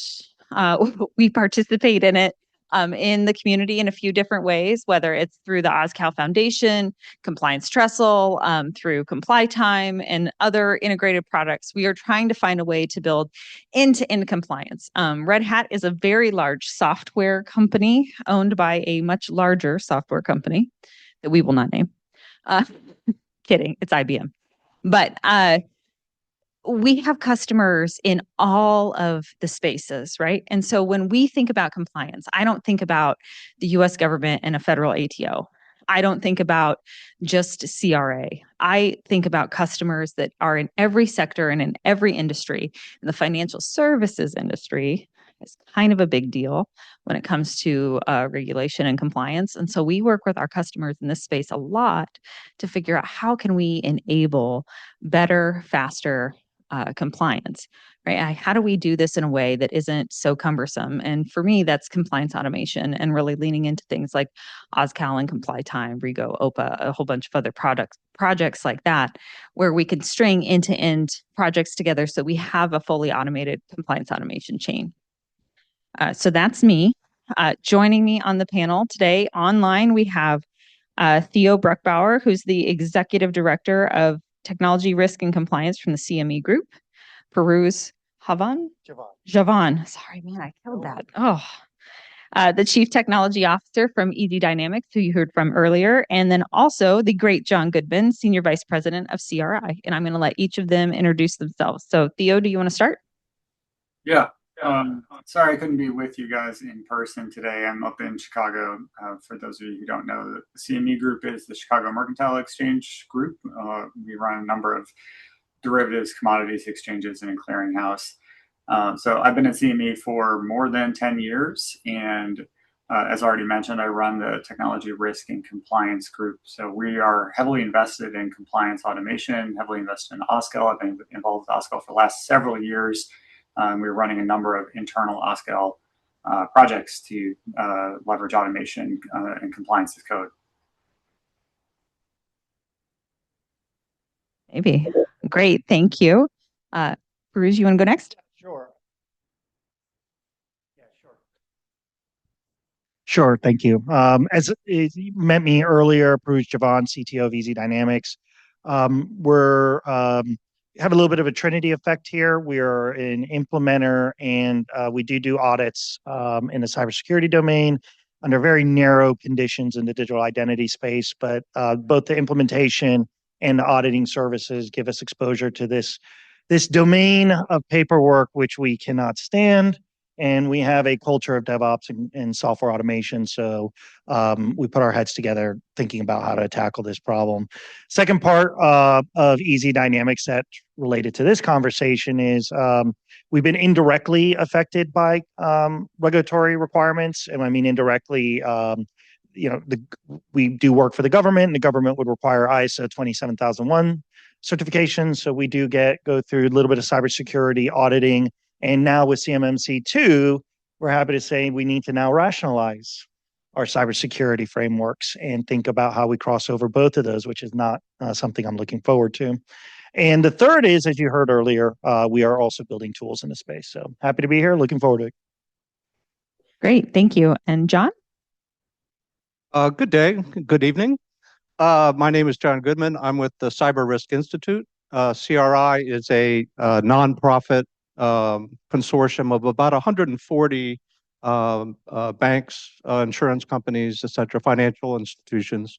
We also have a number of partner companies that work with us and work with our member firms as an ecosystem. But what the sector has really gotten together to do is, I think, as everyone knows, it's a very highly regulated sector, and just the sheer volume and number of regulations and standards and control frameworks that they need to adhere to are just mind-numbing. And so we've tried to create a rationalization of a framework, which is a profile of the CSF, which we've extended for financial services purpose. And we also map that to about 4 dozen different financial services regulations. And so that's kind of what brings us to OSCAL and how we might leverage that to solve some of the sector's problems. Ooh, awesome. So with that, you've given me a lovely segue into our first question. So from your perspective, what do you see as the use cases for OSCAL and compliance automation in financial services? Yep. I think we really see, or at least I see, working with our member firms, 3 very broad use cases. The first is kind of as we started talking about, which is just the whole compliance rationalization, meaning they have all of these different regulations. We've tried to map those. We provide Excel-based mappings to all of these different frameworks and industry frameworks, et cetera. But it's still, again, mind-numbing to be able to relate that. So some of our member firms, for example, have encoded the profile in our mappings into OSCAL, loaded those into AI-based RAGs, just so that they can start asking, reasonably intelligent questions, trying to interrelate some of these things. If I implement MFA, what does that do to my compliance posture across, my global footprint?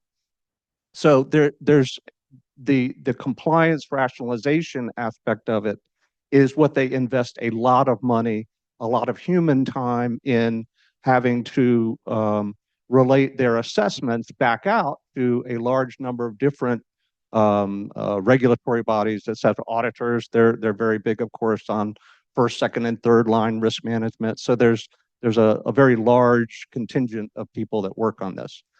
So the whole compliance rationalization aspect of it is really kind of the umbrella, I think, that then provides even more value to the other 2 general use cases. The second use case I would really more simply call secure control design and testing. Now you'll notice I did not use the words SSP, POANM, ATO.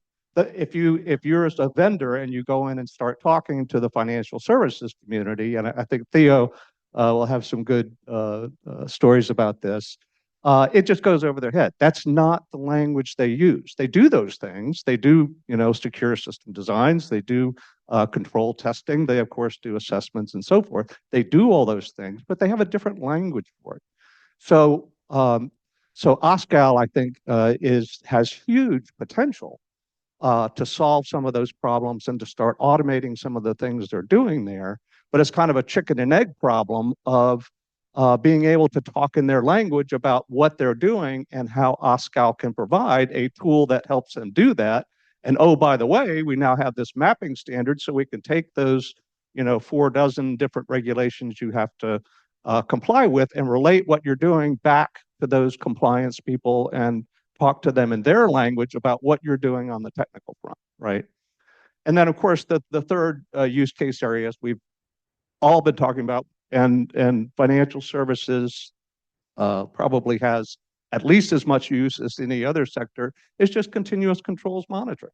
They've got very large global footprints, and to the extent that they can help automate both the control monitoring and the continuous monitoring, as well as just feeding the assessments and the evidence required for the assessments, the plethora of assessments, that just benefits them. And to the extent they can also marry that with what their cloud service providers are doing, that's even more benefit. So there's again, I see the sector as very ripe in terms of use cases and benefits OSCAL can provide, but it's a matter of a lot more eye-to-eye discussion about what it does and how it can do it. Completely agree. Like I see so many places where this can be such a game changer for compliance overall, especially in highly regulated spaces. So thanks for that answer. I would like to add, in getting back to Michaela's earlier question about, being more than just compliance and getting into the risk base. And of course, financial services is very heavy into risk. We've also, for example, worked with MITRE to map the attack threat TTPs to the CRI profile, so that now some of the threat intelligence folks that are in the financial services can start to, again, to make that through line to, okay, well, we're seeing these threats out here. What is our compliance posture? And can you tell me my current compliance posture against that particular threat area? So there is a lot of interrelationships of all these things that can be made, and in particular that will benefit financial services. Yeah, absolutely. Right. And having that really solid compliance data that's near real time or real time is crucial to being able to take into account threat and then use that information effectively to protect systems. So it'll be really cool to see how we build that out. Pirooz, you were telling me earlier that you have a lot of experience in how OSCAL can help decrease the burden of compliance. Can you talk about that experience with us? Boy, let me tell you an experience I don't ever want to have again. About 2.5 years ago, we got out, and this isn't the financial sector, but the regulatory aspect is still the same. In public sector, we took on a fairly aggressive project, and we had to ATO something in a couple of months. I don't want to get into the date because you guys say there's no way you can ATO that fast, but it was very fast and aggressive. And the only way we were able to commit to it is we brought a lot of automation that we had done against 853 Rev 5. And when we showed up, their compliance requirements were in the form of PDF files, 20 of them, one per family. I would say over 50% of the controls were tailored from 853. And there was probably anywhere between 20 to 40 overlays within each of those 20 PDF files.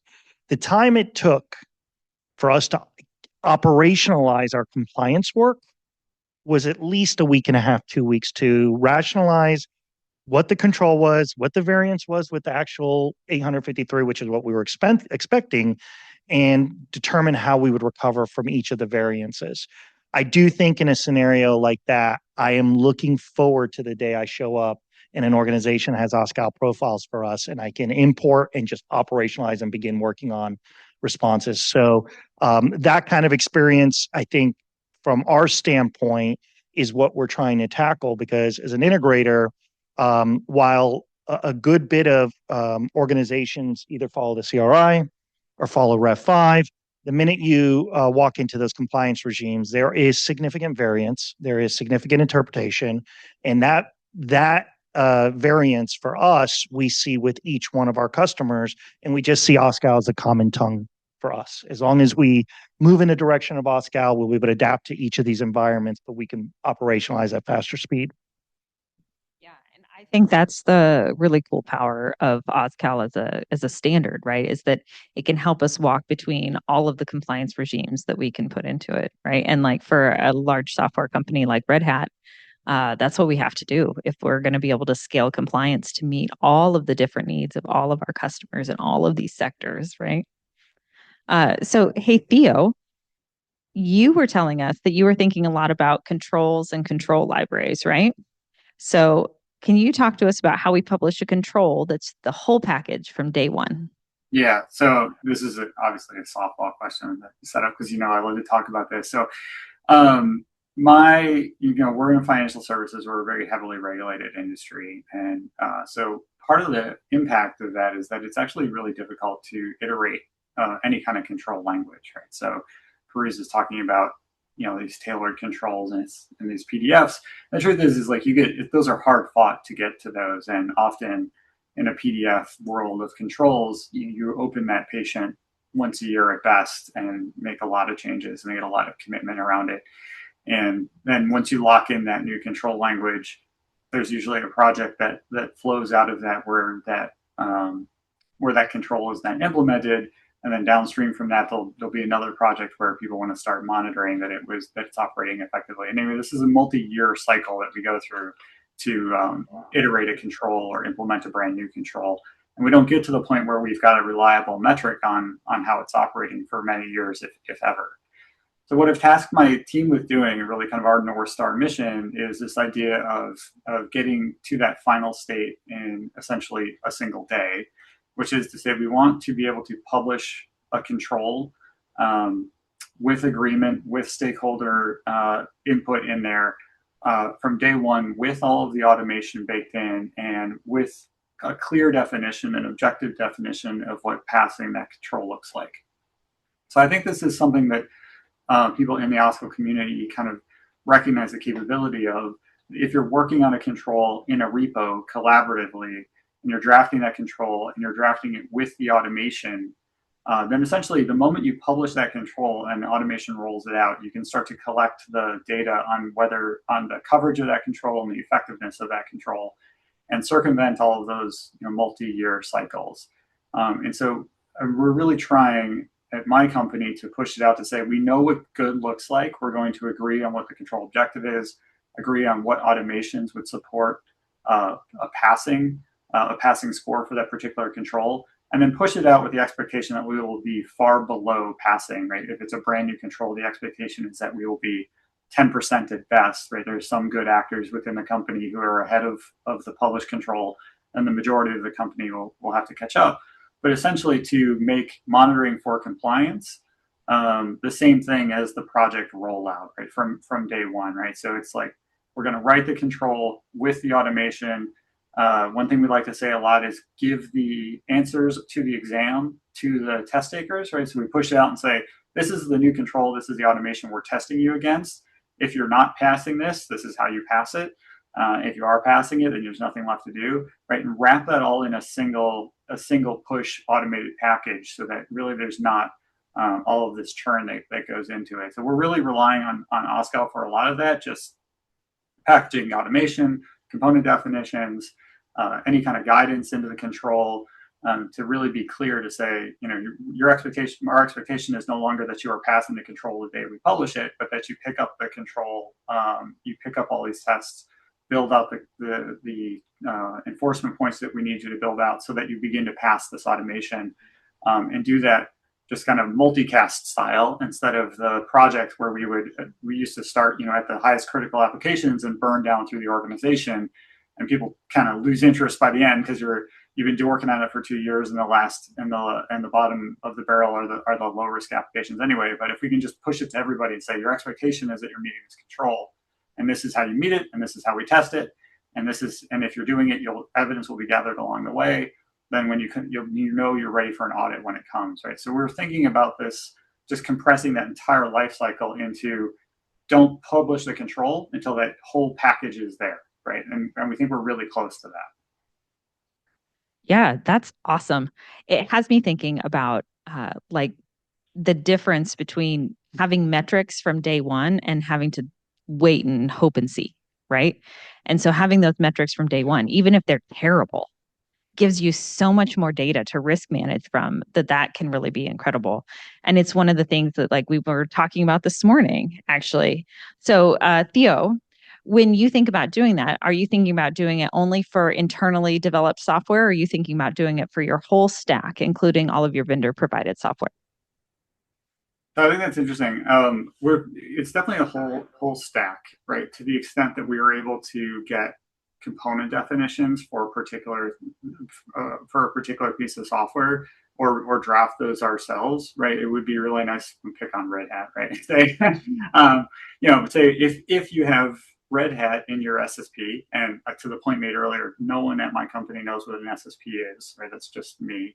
But if you have RedHat in your SSP, the component definition for RedHat is going to ride along. It's going to have all of the linkages of what you need to do to be passing that along the way, right? So in an ideal state, I would like to only expose the automation required to the teams where it actually applies. And that's something that is a very big difference from how we did things traditionally, where we had one set of control standards.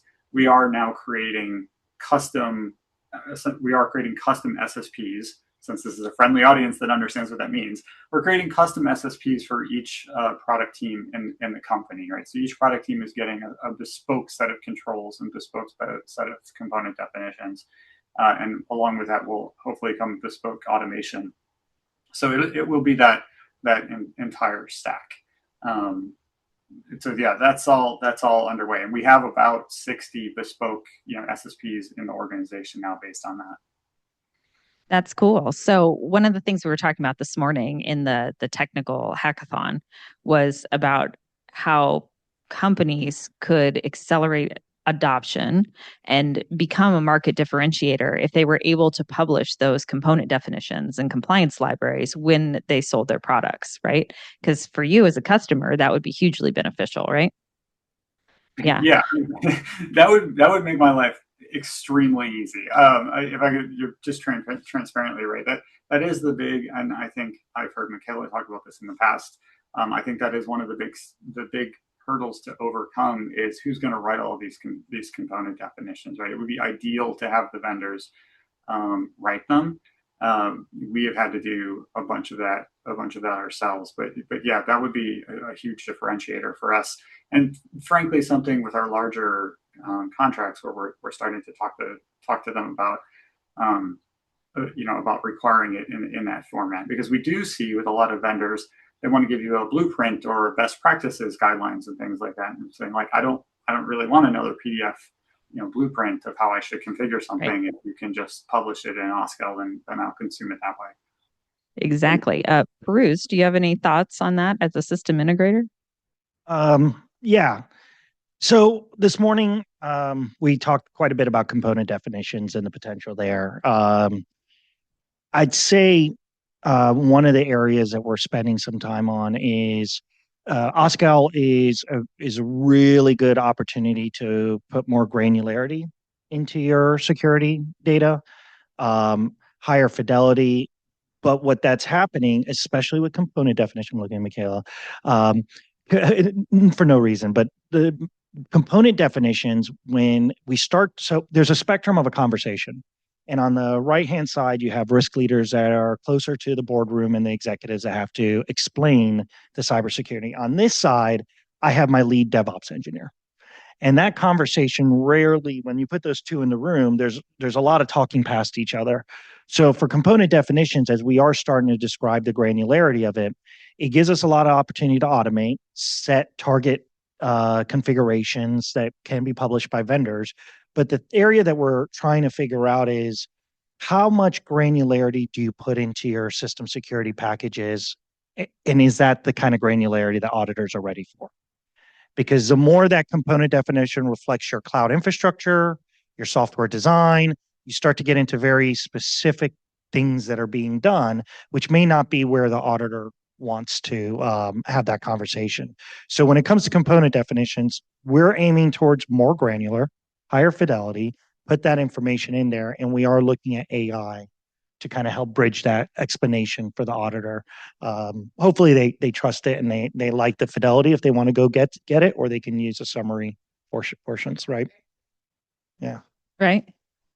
Yeah, it's like I'm with you. I'm a huge proponent on this stuff becoming more technical, because that's where really I really think we have to go in order to truly be able to say, this is the security posture of my operating environment. This is the security posture of my system. And as a producer of products, to say, this is what my products can do to help you with whatever your compliance regime is. John, what do you think from your perspective? Are auditors ready for this? Do auditors need to transition to becoming more technical, more technically competent, more comfortable with the technical output? Like, how are we going to bridge that gap? I don't know that it's as much a challenge with the auditors and even the regulatory bodies. I think they understand the objective, and they're very open to how are you approaching getting to that objective. Where we've seen the most emphasis, I think, is, we have an OSCAL user group among our members, and we invite some of our vendor partners to that as well. And I think they're all, in particular on the vendor side, really starting to see it's not just about me anymore, right?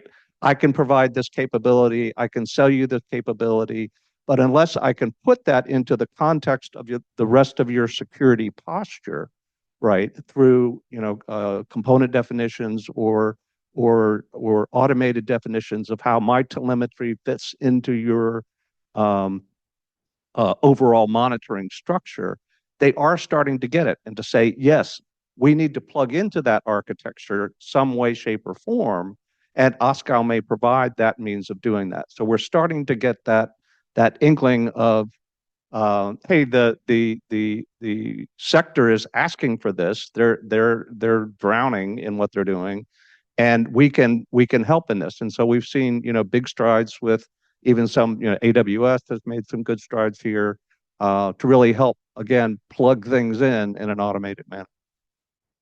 Yeah, that's great. I think auditors are ready for this personally. I think they're smart. I think they're as overwhelmed as the people who build the systems. You haven't seen how my DevOps guys want to build a component definition.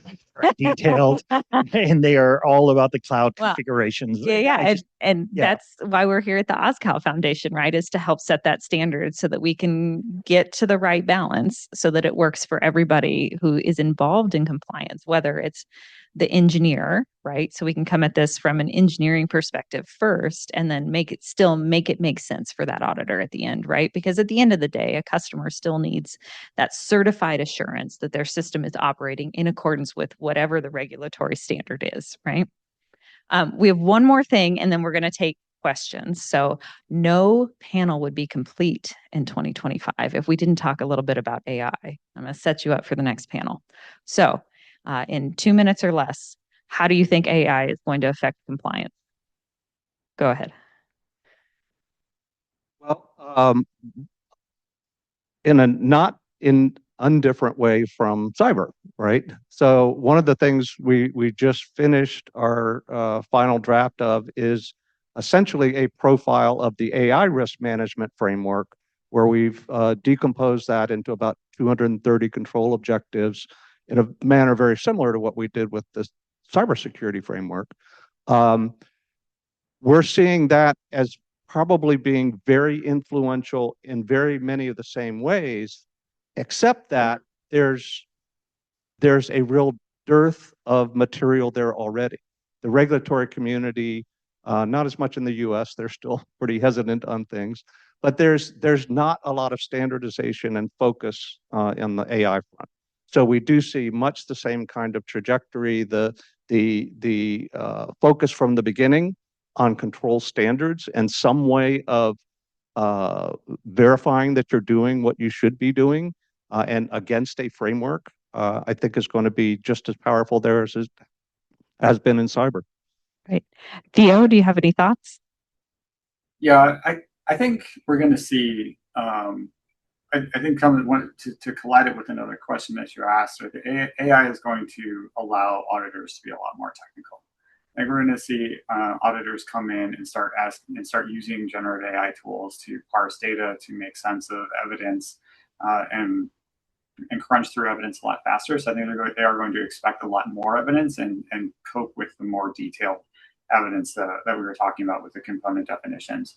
The other place that I think it will, the mirror side of that where it's going to materialize is on our own teams, where we're inviting more people to become control authors and letting them express their intent in natural language and have that generate automated checks that we will capture in OSCAL and other formats. So I think that there's going to be a layer there where we today have conversations where an executive or a business owner will say, well, my expectation is that we have such and such, that we have good encryption, right? But they don't know what that means.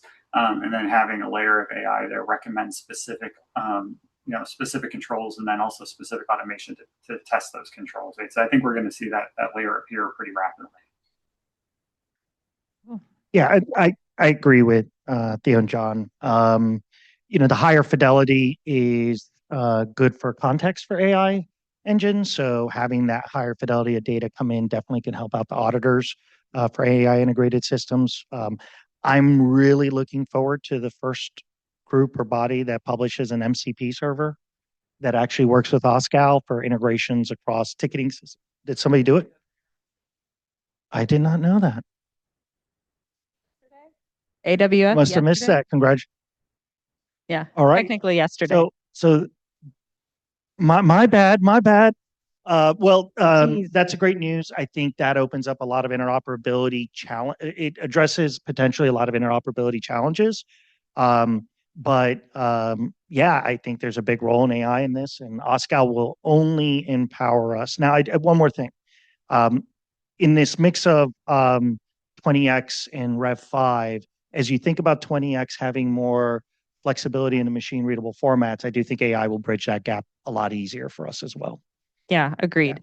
I think my thoughts on AI is that it is critically important that we build out the tooling to have structured data that is defined and traceable, because those are kind of critical components of compliance, right? And so AI is cool, but if we don't have good data in place, then it's going to draw poor conclusions or hallucinate or do all of the bad things that AI can do.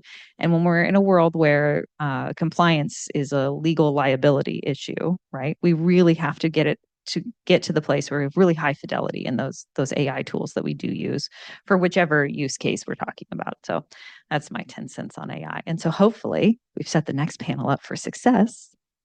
Great. And now we have time for questions. Yeah, I think we've got questions. So I'll come here to Anka first, and then Fritz, I'll come to you. Thank you. So my question is for Theo, who I think it was 22 or 23 when we met at the OSCAL workshop. And you were my hero because you are among the first users of Trestle before it was even OSCAL Compass. So you mentioned the usefulness of AI for compliance. So we just released an open source CISO assessment agent that generates the policies for you from the component definition with the results in OSCAL. And if you know OSCAL Compass, it has the C2P, so obviously the new generation of C2P in agentic format.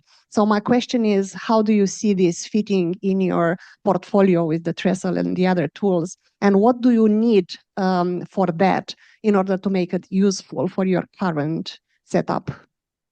Yeah, so thank you, Augie. Yeah, I do think it was 2022. It's been a while. So we have been working on this a while, and I am aware of the agentic work you guys have done. We obviously follow it closely. I don't have a perfect answer on that yet. I think what on how we're going to roll it in.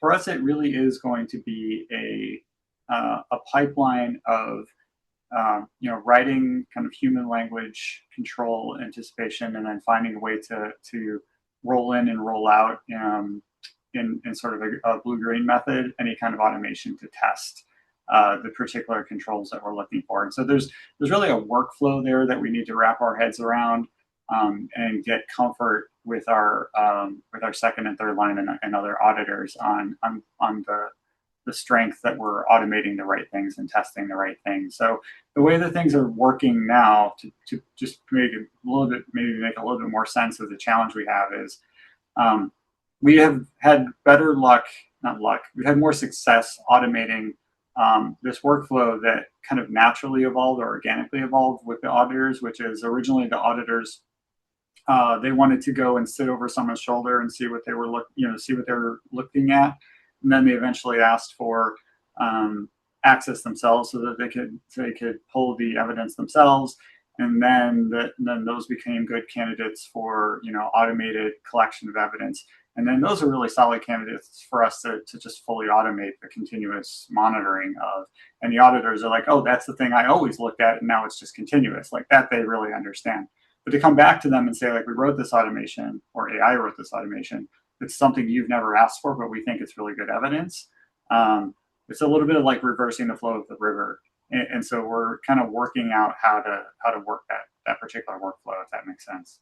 but well, happy to talk to you, at length on what you're working on. Okay, got another question here. Thanks. Fritz Kunstler, AWS. Well, one question, one statement. Actually, I'll start with the statement, Theo. I'd love to have the conversation with you about the component definitions thing and how AWS at least can support that. So be happy to connect on that front. And then my question to John, you mentioned a point that's been a bit of a thorn in my side for a long time, which is the language barrier, for lack of a better term, between the sort of U.S.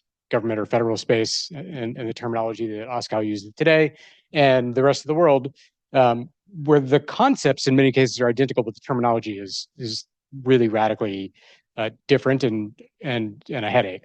And so I wonder if there's an opportunity perhaps for CRA to publish a Rosetta Stone of some sort that, a glossary even that translates the OSCAL terminology, the FSMA terminology into the terminology that's used by finance around the world, both for regulators and the companies themselves.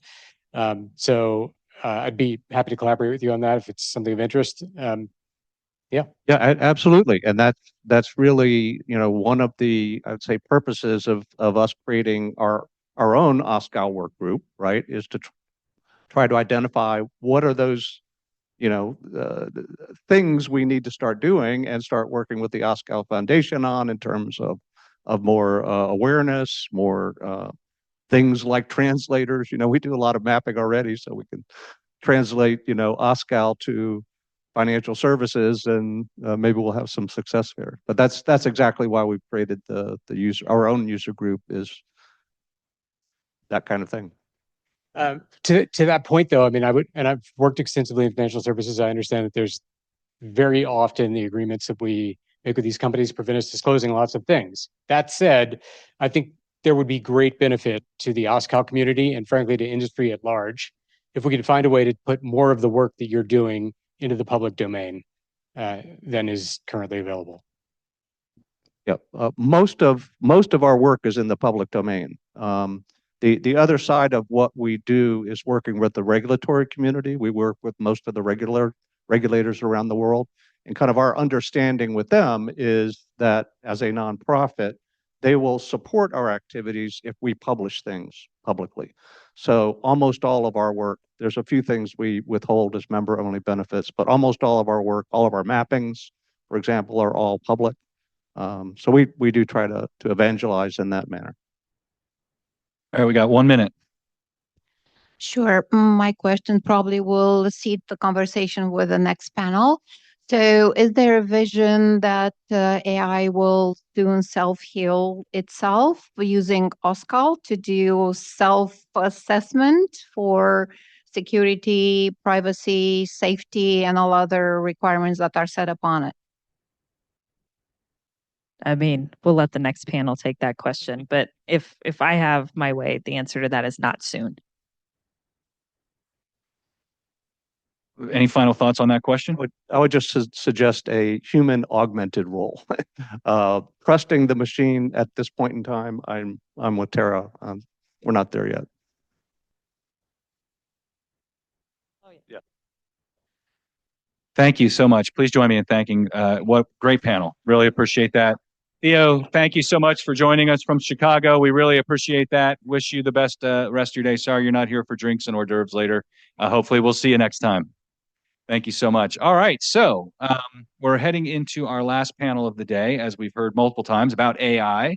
So we're going to branch into that. I'm going to ask Ross to come up and introduce his panel, and we'll wrap it up with everyone's favorite conversation.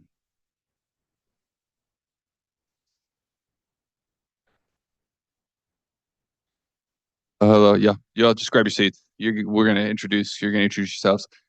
Keep that microphone handy, John. This is going to be an interactive panel. I think people have a lot of opinions about AI. Our panelists are going to get us started, but I want you all to ask questions as well. All right, so Ross Nodurft. I am here with the Alliance for Digital Innovation. We are a trade organization. Several of you guys are members. We work with a lot of cloud services companies. to help them break down barriers to entry between the public sector so the public sector can adopt modern cloud-based technology. That's what we do. I'm here because OSCAL is foundational to the compliance side of the house to allow more companies to get into the marketplace. And I'm excited to talk about AI because a lot of our members are selling AI solutions to the government. So, Brian, you start, introduce yourself. We'll go down the line, and then we'll get into questions. Yep. All right, there we go. Yeah, my name is Brian Hennigan. I'm the CEO and founder of 3WM. My previous role just recently, I was the portfolio manager for the EMAS and CMRS programs out of DISA and DoD. For all those that hate me, I'm very sorry. I tried. I really did. So I'm going to go ahead and I'll pass it on. So I'm Fritz Kunstler. I am a principal engineer, principal security engineer with AWS Security, where I've worked for about the past 10 years. And I got involved in OSCAL about a year and a half ago, and surprisingly, I found it to be a fascinating topic and a fascinating group of people to work with. So appreciate the opportunity to be here today and speak with you all. I'm Travis Howerton, one of the co-founders, CEO here at RegScale. We're a next generation cyber GRC built on a foundation of compliance as code and AI. By way of background, spent 20 plus years in national security, retiring as the first chief technology officer of the U.S. nuclear weapons program. So I've been on the vendor side, the assessor side, and the AO side. So I feel like I've suffered all the pain you can in this domain and have some opinions on it. So happy to be here. All right, so let's set the table a little bit, although the table has been pretty much set for us, but we're going to start the idea of structured and unstructured data. So Travis, if you could put on your former government hat, Fritz, I know you work directly with a lot of government customers as well on this. So help me understand what is the threshold of understanding right now as it relates to AI on what is going into use of AI from a compliance standpoint. In other words, tell me how many of them understand the structure, whether or not their data is structured, whether or not they think LLMs can solve everything for them right now. Where are the government customers at, and what's the baseline understanding we're dealing with? Start with Brian and go down the line. Yeah, so that's a really good question. There's kind of a couple different thoughts in this, right? So the seniors are risk adverse, especially at DISA, right? They're like, give us 2 years, give us 3 years, give us 4 years. We'll see what happens with it before it turns into Terminator. The action officers that are putting it in place are saying, hey, where's the frameworks? Where's the guidance? Where's the policy? I want to implement. The people underneath me want to implement, but how do I implement? And then, of course, is the vendor community and the user community both saying, hey, these are really good things that would make our life better. How do we get these things running faster? What we've seen in the DoD just recently is the expansive GenAI.mil, right? This came out, was pretty big last week, actually. And all it really is an interface for several frontier models of the big AI companies with a little bit of restrictions. And really right now it's just Gemini, but the very base concept is give people AI that they would normally use at home for LLMs and just plain interactions. It's not really good at parsing logs. It's not really good at doing anything agentic yet. You can't generate images with it. And there's still a long ways to go. The CDAO is presenting potentially a year to more just to get it to be able to ingest certain documents that we use every day, right? So there's this kind of risk aversion in the DoD because we don't clearly understand it, but there's also the younger generation and some of the others that are like, yes, we know how to use this. We should be using it. It can be useful. So there's kind of a groundswell amongst the senior leadership to try to adopt this into their day-to-day practices. Fritz, feel free to answer it not from a government perspective either. Like what's happening in the financial service space? Where are they at? So I won't speak to a particular sector, but I can say on average the customers or let's say stakeholders, because it's not always just customers. Sometimes regulators, standards developers, others as well, who I'm working with are all actively using AI in various aspects of their jobs. Most folks I see using it for sort of ad hoc like task aids, in a desktop workflow, and with varying degrees of success. I have not yet seen in the compliance space really effective sort of fully automated use cases where people are able to take traditional artifacts, the digital paper type artifacts, how I've been referring to these things, and transform them into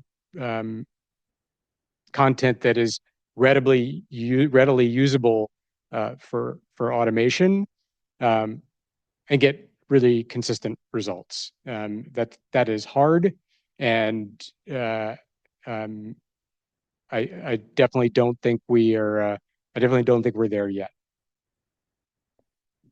I'd say there's a good paradigm that goes kind of back to cloud in 2008, 2010 when I was a Fed, where we were adopting cloud and all my CISO buddies would tell me I'm crazy. And most of them wore a shirt that says there is no cloud, it's somebody else's computer.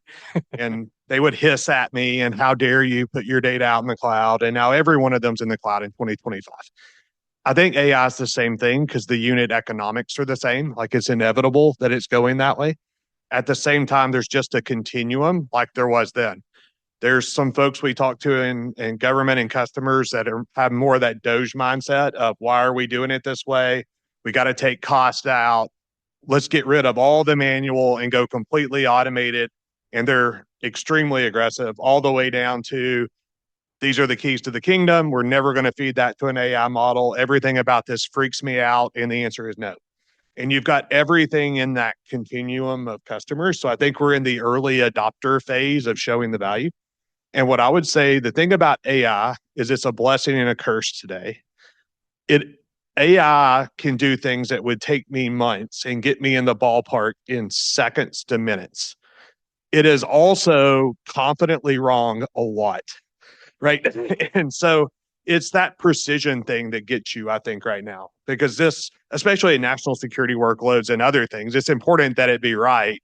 And 80% right isn't good enough for almost any AI. Oh, I know. So I think the key is to combine different techniques together in such a way that you would boost that confidence score to a higher level than what you can get with humans and machines, which is why I think compliance and AI are symbiotic. So Travis will stay with you then, and we'll come back this way. So what's OSCAL's role then? Explicitly, and I know who you're talking to in the room. Everybody knows the answer to this question in some way, shape, or form, but I think it's important because we as a foundation too are trying to educate people who are trying to figure out what they do with AI. So tell us, what role does OSCAL play in making it less confidently wrong or less wrong confidently? I mean, what role does it play? So I think all the models are as good as the data you feed them. Like it's not a new concept. Garbage in, garbage out has been a thing for as long as I've been in computer science. I think what OSCAL allows you to do is sort of apples to apples at machine speed, machines attesting to their state in a way that the model can read it, interpret it in a more precise way with more data. Right. I think it's going to allow us to train models that are more sophisticated, more accurate, and more useful as a function of time.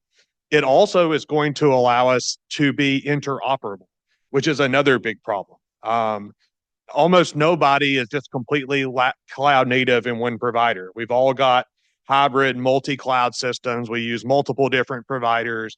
And having some consistent foundation for how I architect, instrument, monitor, assess, authorize, it needs some compliance as code foundation. I think OSCAL is a player there. I think it's like OCSF are players, SBOM's a player. There's a variety of standards that exist, but I think they all work together towards that goal of how do we become more interoperable and more line speed? Fritz, I'm going to ask you a spicier question. What did you announce today, and what else needs to happen for OSCAL to be able to successfully create that throughput that we're looking at for structured data to enter the question? The thing that we announced a couple of things today. We did put together an experimental MCP server that launched, that is OSCAL focused, launched on GitHub, as well as a set of component definitions, both sparse component definitions for AWS services, and those things definitely go hand in hand. I think these are baby steps in the direction of making OSCAL that common tongue, the common language that industry needs to be able to take advantage of AI. And I do want to be clear that I think that the ability to take advantage of AI is absolutely critical to our futures. The current way we're doing things is not scalable, it's not sustainable, and we need that technical capability. The challenge that we have right now, and I can say this confidently because we've done pretty extensive research and internally earlier this year, so everything exists today in these digital paper formats, and so if you want to use AI to automate these workflows, first you have to get that content into a form that the AI can use. At minimum, it's got to be plain text, right? And the problem is that at AWS, I think we support 143 different compliance standards and frameworks around the world. Every one of them is in some digital paper format with a completely different organizational structure and hierarchy and different languages and character sets and all the things, right? The most sophisticated AI techniques that we've had at our disposal, like specialized projects aimed at this, have basically been able to get a title and a control ID out of a hundreds of page long PDF, and it takes about 24 hours. And then because there's no ground truth data, you have to have a human go verify all of that point for point, even after the AI has done its work. It's like that is, again, it's just not sustainable. So this idea that you could use AI to solve these problems without a structured data format in the middle, like OSCAL, to provide that sort of interoperability layer, I think it's folly. I don't see any sort of possibility of that working in the short term, maybe at all. My 2 cents anyway. Okay. Brian, do you want to comment on that, or you want me to? Do you have any specifics? Yeah. So, what's the easiest way to say this?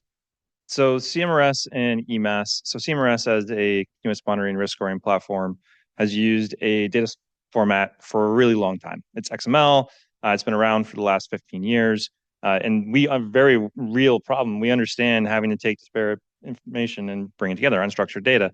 We spend a very large amount of our time on a daily basis in that team trying to structure data into tables that we can actually put into a web browser database, so that way we can have people be able to search and find out how many versions of Windows they have. And you'd be surprised how many XP machines pop back up even today. But digress. Microsoft's a really good example. Microsoft, every single one of their different solutions, MDE, Intune, Mecum, when Mecum was still around, they all had different names for the same thing.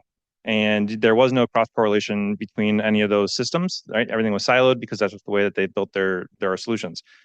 When we did in the DoD, when we did a really big push back in 2021, 22 into the Microsoft world, we were forced to try to recognize and rationalize these disparate data sets, so that way we could understand what was on our network that disappeared when we removed the systems that were universal across it.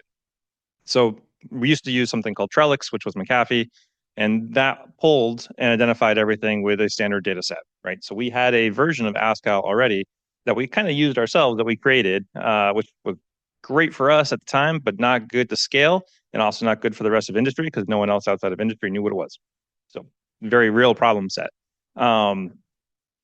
By doing that shift, we realized that AI would help us not so much in doing that translation, but in the other side of it and understanding what those translations are. What is the control? What does it mean? Why should we be looking at it? And then from the RME perspective, the folks that are reviewing these things and looking at the packages, what is it that they should be looking at, and how much can we speed their workflows up, more so than actually taking an AI system and having it do those things by itself? Okay. So, by the way, I do want, if you guys have questions for these folks or other comments or thoughts, please raise your hand and we'll call on you. I want to talk about OSCAL. I want to switch a little bit and talk about, we talked about interoperability, but as customers, public and private sector, should they be thinking about OSCAL for the AI use case, or should they be thinking about building their own kind of definitions depending on, and we again, we talked about this in the PlugFest earlier this morning, right? So talk to us about the need out there for, and this hits on the interoperability, Travis, so we'll go back to you to start, but talk to us about what we need to do next from an OSCAL standpoint in order to enable the standard to take that step to kind of move people off of Brian's stated use case. So I'd say a couple of things. Like, I think first you got to figure out which problem you're solving and for which universe of people. And like, I'd like to start with solving problems for the engineers who are out there who actually secure the system. And then you also start with things like OSCAL Hub working backwards for the customer, and they need to meet in the middle. But for the engineers, I think one of the problems with OSCAL, in my opinion, is it's a blessing and a curse. It's a blessing in that it is a very flexible, machine readable language for describing almost anything you want to describe. It is a curse when you want interoperability. Some things need to be more strongly typed and more highly opinionated, so you can reasonably parse them, use them between different systems. Because I can have a very bespoke implementation of OSCAL, which is different than IBM RedHat's, which is different than EZ Dynamics. We all publish something that goes through the validator, but none of us can parse each other's stuff easily, right? That's not a win for interoperability. I think OSCAL is already a win for publishing formats, for training formats.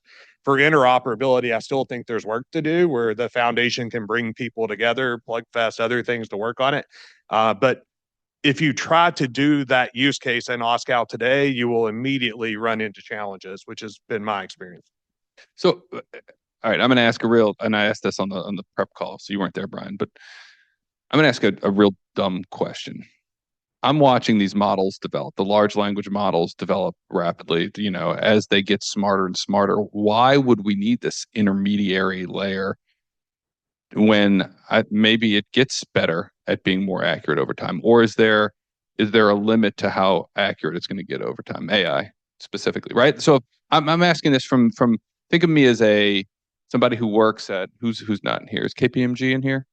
No, but think about somebody that works at an audit firm. Yep.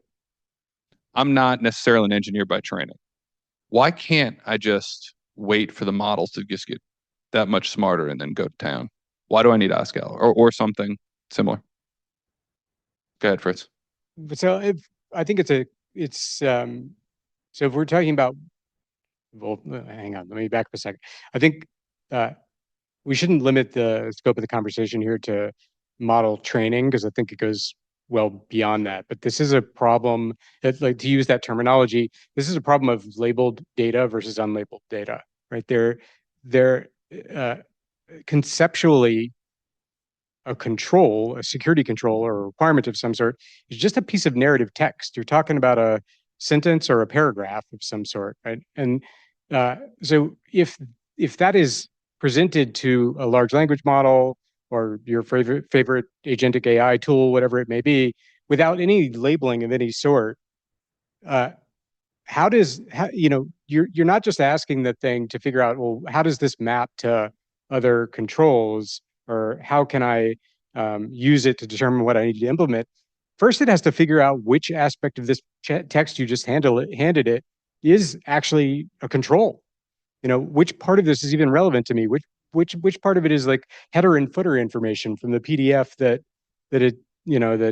was also fed in there. And then there's the issue of the differences in the way things are written. I can look at certain standards that come out of I'll pick on one that I read recently coming out of the EU, where so much of the language, just the way things are written, like the bit that I actually need to understand as a human from the security perspective is like one sentence buried in 14, right? So you need, the problem here is that if we present the AI with labeled data, so in other words, ignore all 14 of these sentences, take this one in the middle, right? That's the thing we need you to focus on. Then it's got a very easy to identify target to use to actually solve the problem we need it to solve.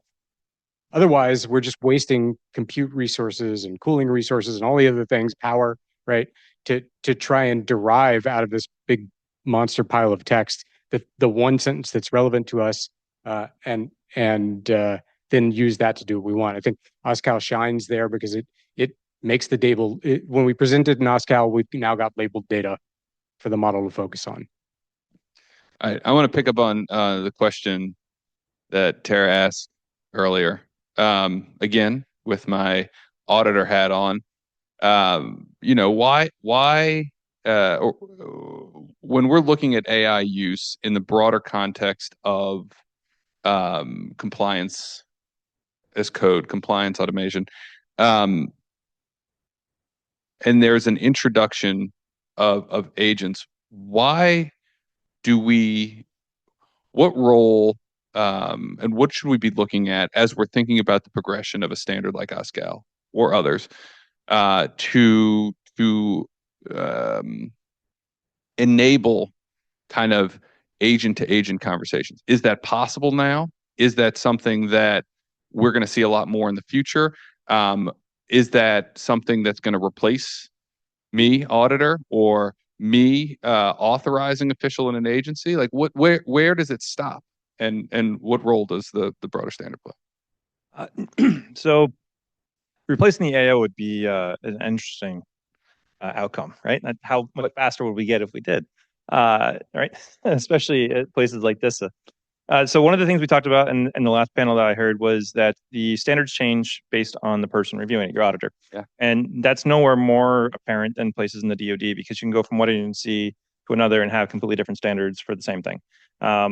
Having a standardized set of data controls allows for streamlining of solutions from one system to another. If I accredited something at DISA, it's good at the Navy, it's good at the Army, it's good at DITRA, it's good everywhere.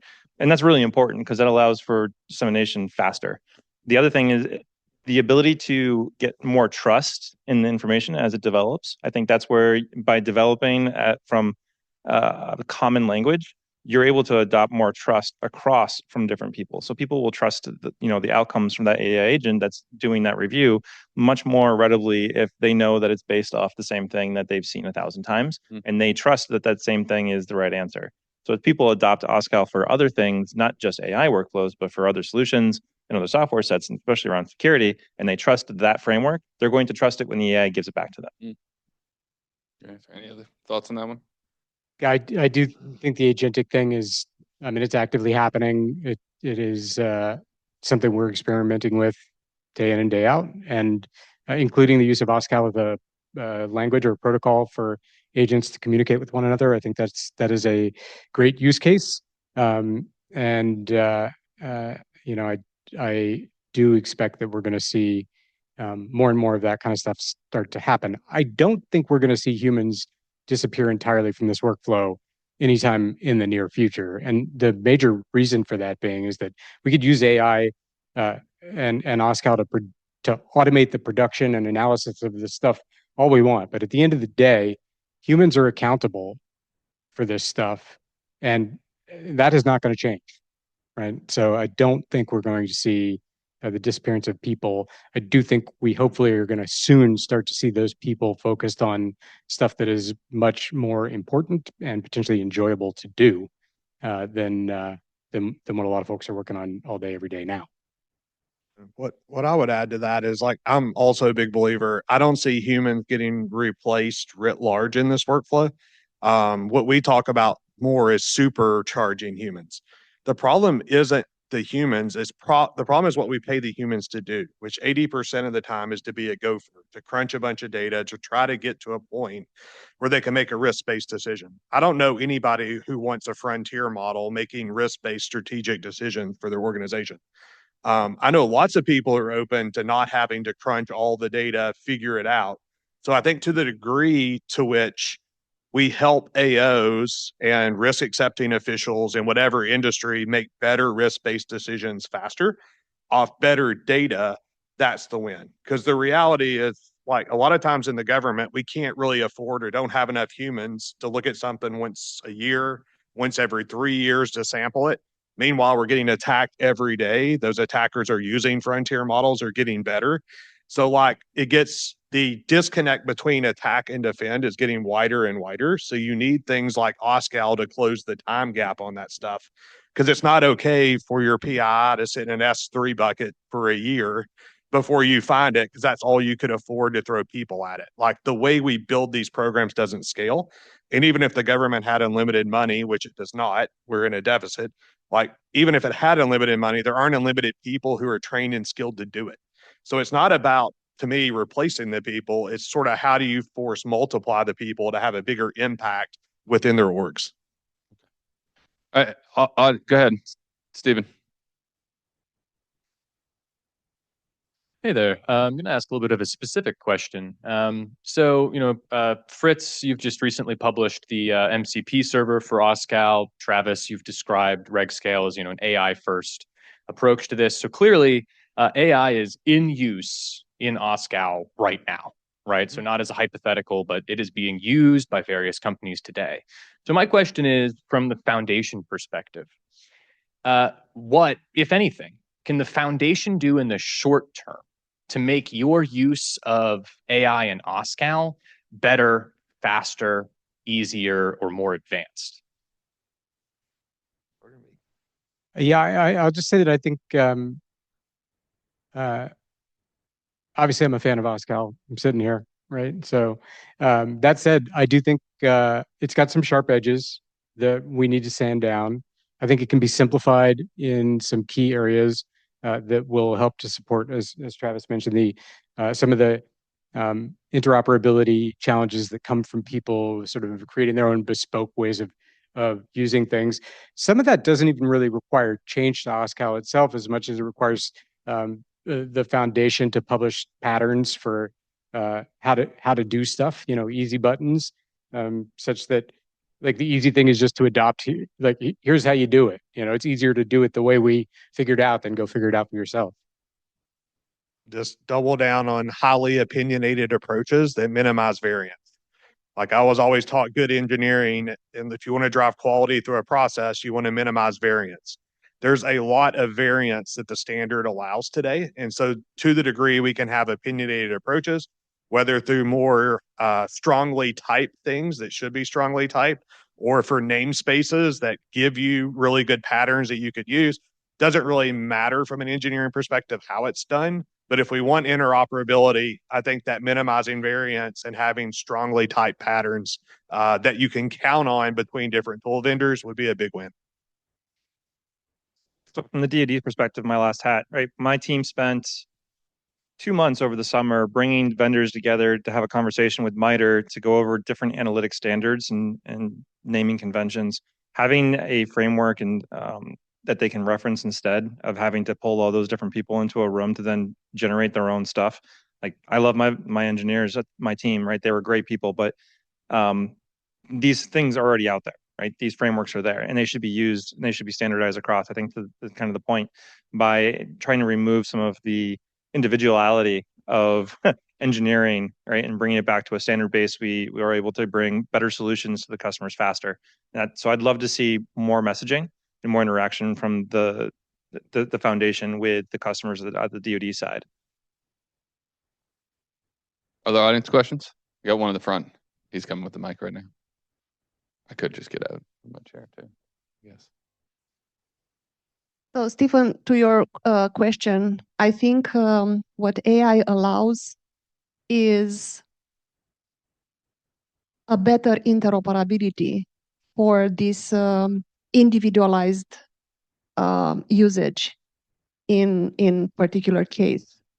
Personally, I believe that with AI, we will need less to impose patterns, and we will have more flexibility to allow the variability for the individual needs, and AI will be able to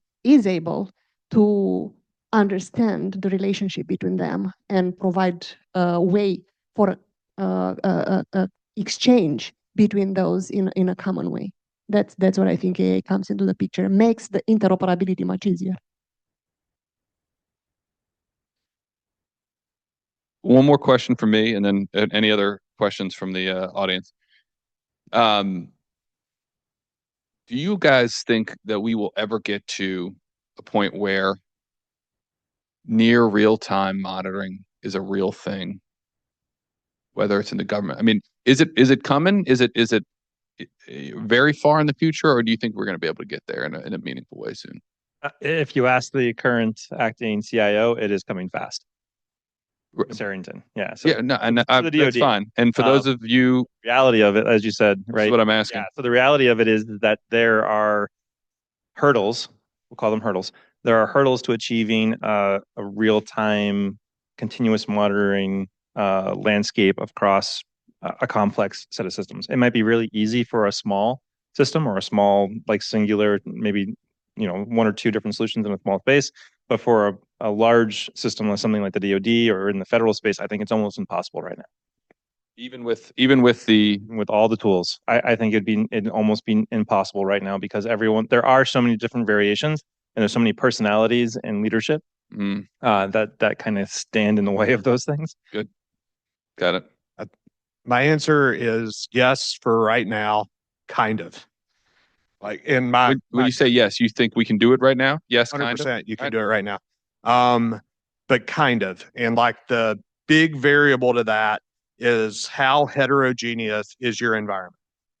Yeah. To the degree of which you have a software factory with a CI/CD pipeline that dumps into a landing zone, and the factory and the landing zone are well instrumented, any workload that runs through there is going to inherit most of its controls, and you can go really continuous. And for the things you can't, you can layer AI on top.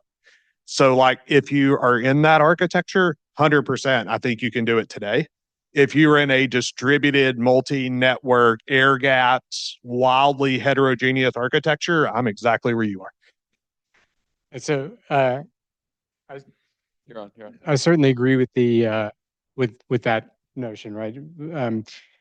If you got everything in one place, one cloud provider, for example, I think we can get pretty close. And there are customers who, in my opinion, are doing really remarkable things. Like the time to understand what it was that went bump and get it fixed is really impressive when you see these things happen. But even in that scenario, it remains the case that it's very hard to fully understand and instrument data flows inside of application code. That I think there's still a lot of work to be done there. Great strides are being made. I have seen recently some really fascinating research into automating the understanding of even that stuff. So I do think it's coming, but there is nothing other than time and hard work and sort of influence that's going to address the people and process and cultural problems that stand between us and doing that at scale in real world environments that span multiple cloud providers and physical locations and all the things. I think one of the things you said, Fritz, that I want you to talk about here is in our prep was we got to talk about we can use OSCAL and we can really refine it. We can apply it to data going in to really make sure there's a structured data that's interoperable across systems and environments. But at the end of the day, we got to talk about what makes compliance hard. And you said people, process, technology. We can solve for the technology. We can solve in part for the process, but the people still are some of the sharper edges around compliance that we really got to get after is what's causing some of the friction. Is that fair? I think that I do not talk to people who don't understand that there's a problem and realize and like want to be part of the solution. Everybody. I think everybody I talk to, doesn't matter whether they're a regulator or a standards developer or an auditor or whatever, but actualizing that is a non-trivial challenge. So, yeah.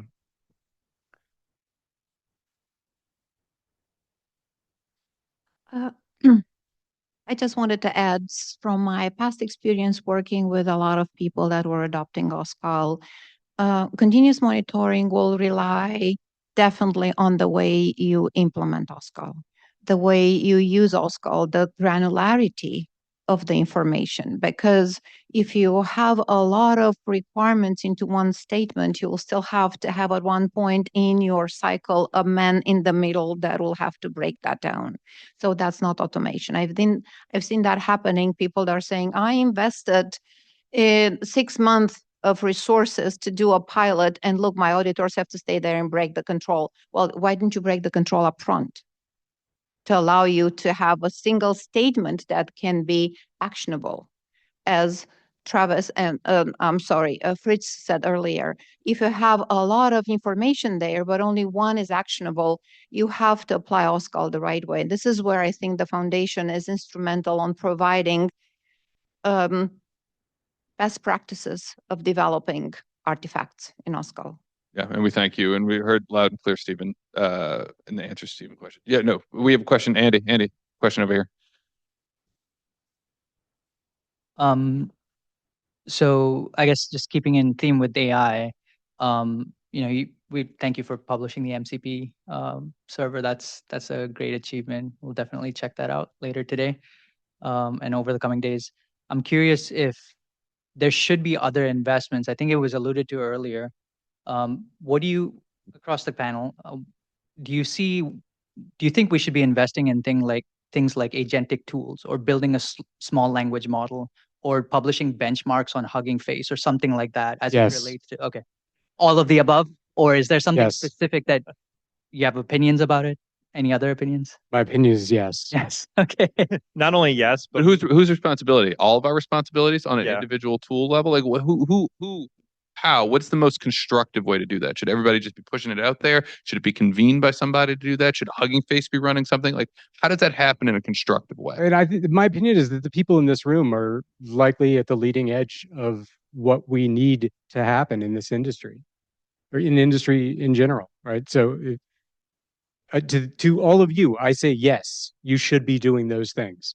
Take the stuff that AWS and RegScale and Easy Dynamics and everybody else have published, and figure out how to build on top of it. Figure out if it works. Is it useful? Is it junk? Can you tell us how to make it better, right? Like, there's nobody but us here in this room. So yes, we should be doing those things. I think we should be doing as many experiments as we possibly can to figure out what combination of them is going to work to get us where we need to be. There's no silver bullet, right? It's going to be a combination of stuff, and it's going to take a lot of work to figure it out. And I'm happy to be part of that, but I need to work with all of you to actually get something done for real. And how do we drive adoption when those things get pushed out there into the ecosystem? Like, I'm a very simple guy on some of this stuff. Like, it's easy. Like, industry will react when customers vote with their wallets. Like 100%. So like, to the degree that they vote with their wallets, you will see tooling vendors, CSPs, everybody hop on board the bandwagon, because bandwagons is the largest market in the world and everybody wants to be a part of it. So the degree at which the customer votes with their wallet is how you win. Part of why we wanted to work with the foundation on OSCAL Hub, is part of getting them to work with their wallet is to give them better tools so they know what to do with this thing. There we go. Right. And so I think everybody has a role to play, from figuring out how to make it easy to use, to putting telemetry in the CSPs, to having, a next generation of GRC tools. And there's a lot of those in the room. Like, everybody's kind of got a role where they fit and play. And I want to see a world where there's customer choice.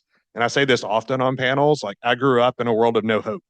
I spent 20 years in the federal government, buried in manual paperwork hell with no hope. Today, there's hope. Like, there's a lot of vendors who can give you hope. There's CSPs that can give you hope. Technology's just evolved to the point this is now solvable. And so I'm just happy to be one of many people thinking about it and working on it. Brian?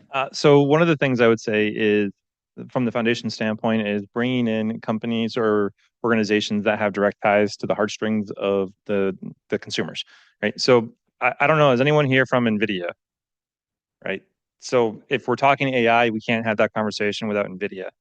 If we're talking OSCAL and you're talking OSCAL with AI, it's similar to the way that they talk about AI with AI RAN, with radio access network. You apply the same principle to OSCAL into data sets. Right. So take that same principle, go to NVIDIA, tell them what you're doing, have them come in and provide that feedback, because they will push that back out to their customers, and you'll increase your knowledge base. So that's not just the people in this room, but it's every other geek who joins the GTC events and follows them, religiously on every single social media hub that they have.